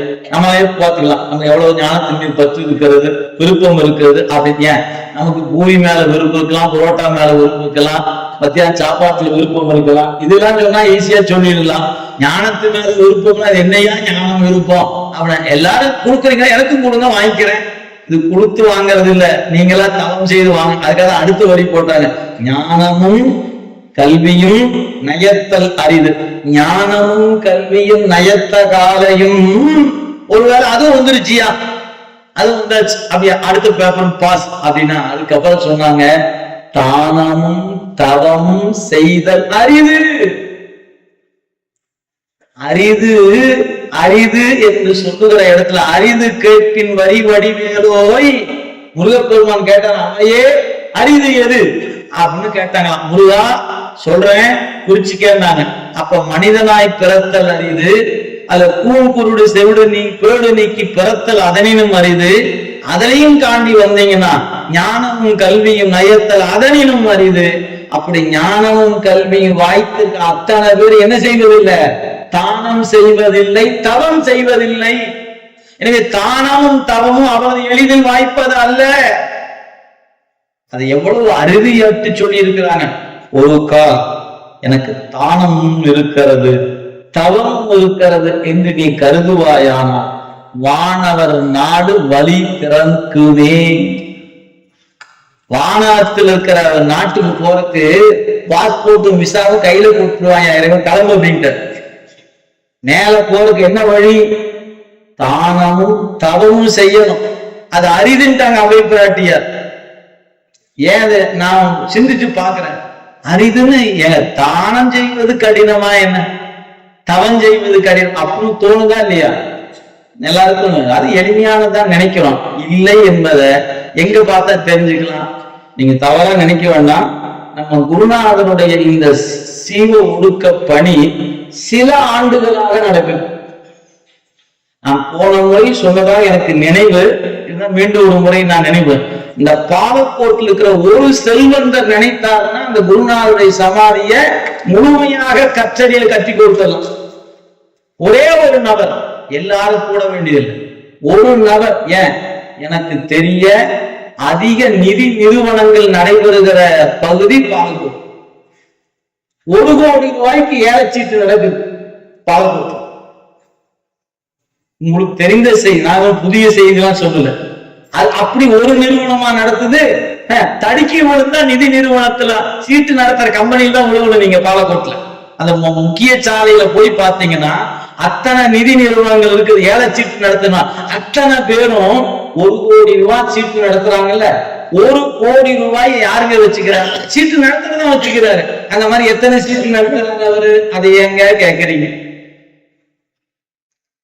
இல்லைங்களா? அவ்வளவு செல்வம் புழங்குகிற இடத்துல குருநாதனுடைய கோயிலை கட்டுறதுக்கு செல்வம் இல்லாத அந்த திருப்பணி நிற்கிறது என்பது எவ்வளவு பெரிய இடர்பாடான நிலை என்பதை உங்க நெஞ்சுக்கு கேட்டு. அப்பதான் இந்த ஔவையார் பாட்டு இப்ப நினைவுக்கு வருது. ஏன் செல்வம் வாய்த்திருக்கிறது, கல்வி வாய்த்திருக்கிறது, ஆனா தானமும் தவமும் செல்வமுடையவருக்கு வாய்க்கவில்லை என்பதைத்தானே இன்னைக்கு காட்டுது அந்த கோயில். நீங்க குருநாதருக்கு தங்க கோயில் கட்டியிருக்கணும். இந்த இடத்தில் 39 ஆண்டுக்கு முன் இன்னைக்கு நம்ம சதய விழாவை கொண்டாடி கொண்டிருக்கிறோம். எப்பவுமே நம்மளாம் பிறந்த நாள் கொண்டாடுவது சைவ பழக்கம் அல்லங்க, இறைவனோடு கலந்த நாளை கொண்டாடுவது சைவத்தினுடைய மரபு. அதனால குரு பூஜையா கொண்டாடும். பிறந்த நாளை கொண்டாடுவது நமது மரபு அல்ல, இறைவனோடு கலந்த நாளை கொண்டாடுவது சைவ மரபு. குருநாதன் 39 ஆண்டுக்கு முன் இந்த நாளில் இறைவனோடு 2 கலந்த நாள். 39 வருடத்துக்கு முன்னாலேயே அவர் இங்க தவம் செய்த காலத்திலேயே இந்த மாணவர்களுக்கு சிரமம் வரக்கூடாது என்பதற்காக அந்த இடத்தை வாங்கி வச்சுட்டாரு அவரே. தெரியுமா உங்களுக்கு? தன்னுடைய சமாதியை எங்க வைக்க வேண்டும் என்பதற்கு அவரே இடம் வாங்கி வச்சுட்டார். நினைச்சு பாருங்களேன், நாளைக்கு நீ காசு போட்டு கட்டணும்னு நினைச்சிட்டு தருமாற வேண்டாம், அதையும் நானே வாங்கி வைக்கிறேன்னு இடத்த வாங்கி கொடுத்துட்டு போயிட்டார். இன்னைக்கு அந்த குருநாதருக்கு நாம ஒரு கோயிலை கட்டி வழிபாட்டு கொண்டு வந்து நிறுத்துவதற்கு நிதி பற்றாக்குறையில இன்னும் திருப்பணி நடைபெறுகிறது. அப்படின்னா என்ன அர்த்தம்? ஔவையாருடைய வாக்கை நாமெல்லாம் மெய்ப்பித்துக் கொண்டிருக்கிறோம்னு தெரியும். இதை விட என்ன சொல்றது எனக்கு தெரியலைங்க. ஏன்னா முன்பு சொன்னது மூலதான், அதாவது சிவபெருமானுக்கு செய்வதற்கு 1000 கோயில் இருக்கு. தமிழகத்துல மட்டும் 7000 கோயில் இருக்கிறது. சிவபெருமானுக்கு நீங்க பணி செய்யணும் விருப்பப்பட்டீங்கன்னா 7000 கோயில் இருக்குது. ஆனால் ஒரு குருநாதனுக்கு பணி செய்ய நினைச்சீங்கன்னா அவருக்குன்னு கிடைச்சது ஒரு குருநாதன் தானே. 1000 குருநாதனை கிடைச்சிருக்கிறார். பள்ளிக்கூடம் படிச்சா கூட சயின்ஸ் மாஸ்டர், பிசிக்ஸ் மாஸ்டர் அப்படின்னு தனித்தனி மாஸ்டர் 5 மாஸ்டர் சொல்லலாம். ஆனா ஞான நெறிக்கு வந்து நின்றுட்டோம்னா ஒரே குருநாதன் தானே. அந்த ஒரு குருநாதன் உபதேசத்தை பெற்ற நாம், ஆனா பெரும்போது சொன்ன என்னன்னு, அன்றே எந்த நாவியும் உடலும் உடமை எல்லாம் கொன்றே அணையாய் என்னை ஆட்கொண்ட போது கொண்டிலையோ. பாட்டுல மட்டும்தானே கொடுத்தோம். என்னத்தை கொடுத்துட்டோம்? உடலை கொடுத்திருக்க வேண்டாமா? உயிரை கொடுத்திருக்க வேண்டாமா? உடலும் உயிரும் கூடி வாழ்கிற வாழ்க்கை ஈட்டிய பொருளை கொடுக்க வேண்டாமா? குருநாதன் திருவடியில் கொண்டாந்து கொடுக்கலையே. எல்லாரும் காசை வச்சுக்கிட்டே காசு இல்ல காசு இல்ல காசு இல்லைன்னு சொல்லிட்டு இருக்கு. அவங்க நெஞ்சு சுடுங்க. தன் நெஞ்சறிவது பொய்யற்க பொய்த்த பின் தன் நெஞ்சே தன்னை சுடும். இது யாருக்கும் சொல்லல, நான் பொதுவாக சொல்லுகிறேன். ஒரு சிவபெருமானுக்கு கோயில் கட்டுவதற்கு 1000 வாய்ப்புகள் இருக்கிறது. ஆனா குருநாதனுக்கு கட்டுகிற வாய்ப்பை யாரு வேணாலும் செய்யலாம். ஆனா உபதேசம் பெற்ற மாணாக்கன் செய்யாம விட்டு விட்டால் அது அவனுக்கு இழுக்கு இல்லையா? நீ சிந்திச்சு பாருங்க. உங்க அம்மா இருக்கிறாங்க, அப்பா இருக்கிறாங்க, நீங்க பெரிய செல்வந்தரா இருக்கிறீங்க. அவருக்கு ஒரு வேட்டி ஒரு புடவையும் பக்கத்து வீட்டுக்காரன் வாங்கி கொண்டாந்து கொடுத்தான்னு சொன்னா அவங்களுக்கு கேவலமா இல்ல? ஓ, எங்க அப்பாவுக்கு நீ யாரையா கொடுக்கறது, நான் கொடுப்பையா அப்படின்னு நீங்க முன் வந்து கொடுக்கணுமா இல்லையா? உபதேசம் பெற்றிருக்கிற மாணாக்கன் குருநாதனுக்கு பணி செய்யாம நாமெல்லாம் நம்ம குருநாதர் கண்ணுல கூட பார்க்கல. இங்க இருக்கக்கூடிய குருநாதரை புகைப்படத்துல பார்த்திருக்கிறோம். இன்னைக்கு 39 வருஷமா இங்க வரது பலரும் புகைப்படத்துல குருநாதர் பார்த்தவங்க உண்டு. ஆனா நேர்ல பார்த்து உபதேசத்தை பெற்று அவரால் இந்த உயிர் வாழ்க்கை ஒரு உயிருக்கு வந்திருக்கிற நாம், அதை பெற்றிருக்கிறவர்கள் அந்த குருநாதனுக்கு எவ்வளவு கொடுப்பது? என்ன கொடுத்தாலும் அது ஈடாகாதது குருநாதனுக்கு செய்கின்ற கைமாறு. சிந்திச்சு பாருங்க. எனவே தானமும் தவமும் செயல்படுத்துதல் அரிது என்று அவ்வை எப்பவுமே ஐயாவுக்கு சொன்னா பாருங்க. ஒரு ஞானி சொல்லுகிற வார்த்தை பலித்து விடும் என்பதற்கு ஒரு வேலூர்ல நடந்த நிகழ்ச்சி ஒண்ணு சொன்னாங்க. அவ்வை பிராட்டியெல்லாம் 1000 ஆண்டுகளுக்கு முன்பு அவங்க சொன்ன ஒவ்வொரு வாக்கியத்தை சிந்திச்சு பாருங்க. எனவே ஒரு வாய்ப்பு மீண்டும் உங்களுக்காக வழங்கப்படுகிறது. இன்னைக்கு ஒரு அறிக்கை போட்டிருக்கிறாங்க. உண்மையிலேயே நான் இதை மகிழ்ச்சியோடு தான் சொல்லலைங்க, வருத்தத்தோடு தான் சொல்லுகிறேன். இந்த திருப்பணி செய்து நிறைவு பெறுவதற்கு 1500 சதுர அடிகளுக்கு தேவையான கல் திருப்பணி செய்தால் குருநாதனுடைய அந்த கோயில் திருப்பணி நிறைவு பெற இருக்கிறது. ஒரு சதுர அடிக்கு தேவையான தொகை 5000 ரூபாய். இந்த தேவைப்படுவது 1500 சதுர அடி பணிக்கு தேவை என்பதை சபதியார் வழியாக திட்டமிட்டு இருக்கிறார்கள். இந்த அறிக்கையில் இருக்கிறது. எனவே வாய்ப்பு கூடிய அன்பர்கள் தானும் தவமுடைய குருநாதனுக்கு செய்வது எளிதான காரியம் அல்ல.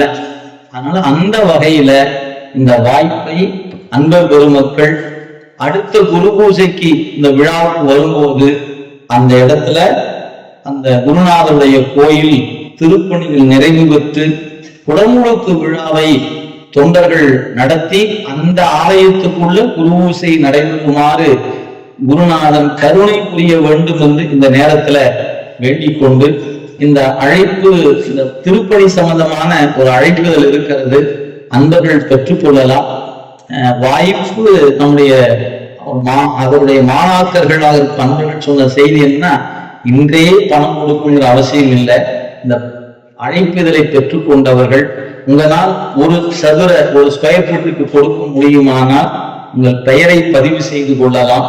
குறைந்தபட்சம் ஒரு ஸ்கொயர் ஃபீட்டுக்கு 5000 ரூபாய் ஆகுது. கல்லுக்கும் கூலிக்கும் சேர்த்து, மூலப்பொருள்கள், கூலி எல்லாம் சேர்த்து இந்த தொகையை திட்டமிட்டு இருக்கிறார்கள். எனவே இந்த அருமையான ஒரு திருப்பணியில் பங்கு பெறுகிற வாய்ப்பு, குருநாதனுக்கு செய்கிற வாய்ப்பு அவ்வளவு எளிதானது அல்ல. திருமூலர் சொல்லுகிறார், அகரம் 1000 செய்து முடிக்கில் என், சிகரம் 1000 செய்து முடிக்கில் என். ஒரு பகலும் பலத்துக்கு நிகரில்லை என்பது நிச்சயம் தானே. ஒரு சிவஞானிக்கு தருகிற ஒரு வேளை உணவுக்கு நீ 1000 கோயில் கட்டுவது ஈடாகாது என்று திருமூலர் நமக்கு அருளி இருக்கிறார். எனவே நம்முடைய குருநாதருக்கு ஒரு வாய்ப்பு. நாளை நாம் நிச்சயமாக இருக்க மாட்டோம். நல்லா நினைவு வைத்துக்கோ, நம்ம வாழ்க்கை மாய வாழ்க்கை. அடுத்து குரு பூஜைக்கு நம்ம இருப்போமா தெரியாது, இன்னொரு 10 வருஷம் இருப்போமா தெரியாது. ஆனா நீங்கள் கொடுக்கிற இந்த ஒரு தொகை 1000 வருஷத்துக்கு இந்த இடத்துல நிற்க போகிறது, சிவபுண்ணியமாக நிற்க போகிறது. எனவே இந்த வாய்ப்பை அன்பர்கள் பயன்படுத்தி கொள்ள வேண்டுமாயும், தானம் தவமும் மனித சட்டை எடுத்தவனுக்கு அரிதிலும் அரிதிலும் அரிதிலும் அரிதிலும் வாய்ப்பு. எனவே தவம் செய்ய வாரீர், தானம் செய்ய வாரீர் என்று மாணாக்கர்கள் சார்பாக உங்கள் அன்போடு வேண்டிக் கொண்டு இந்த வாய்ப்பை கொடுத்த குருவருடையும் திருவருடையும் நீள நினைந்து அடியனுடைய உரையை இந்த அளவுல நிறைவு செய்கிறது. என்றும் இன்பம் பெருகும் இயல்பினால் தொன்று காதலிட்டு உள்ளமும் பொங்கிட மன்றுடா அடியார புகழ் நின்றது இங்கும் நிலவி உலகில். ராஜாத்தி குங்குமம் தொட்டால் ஒட்டிக்கொள்ளும் தன்மை, நெற்றியில் இட்டால் புண்ணாகாது உண்மை. பல வண்ண கலர்களின் பெருமை, இதுதான் ராஜாத்தி குங்குமத்தின் மகிமை. ராஜாத்தி குங்குமம் வைத்தால் அதிர்ஷ்டம் உங்களை தேடி வரும். 30 ஆண்டுகளாக மக்களின் நன்மதிப்பையும் பாராட்டுகளையும் பெற்றது. பெண்களின் அழகுக்கு அழகு சேர்ப்பது ராஜாத்தி குங்குமம். தமிழகமெங்கும் அனைத்து கடைகளிலும் கிடைக்கும். For trading enquiry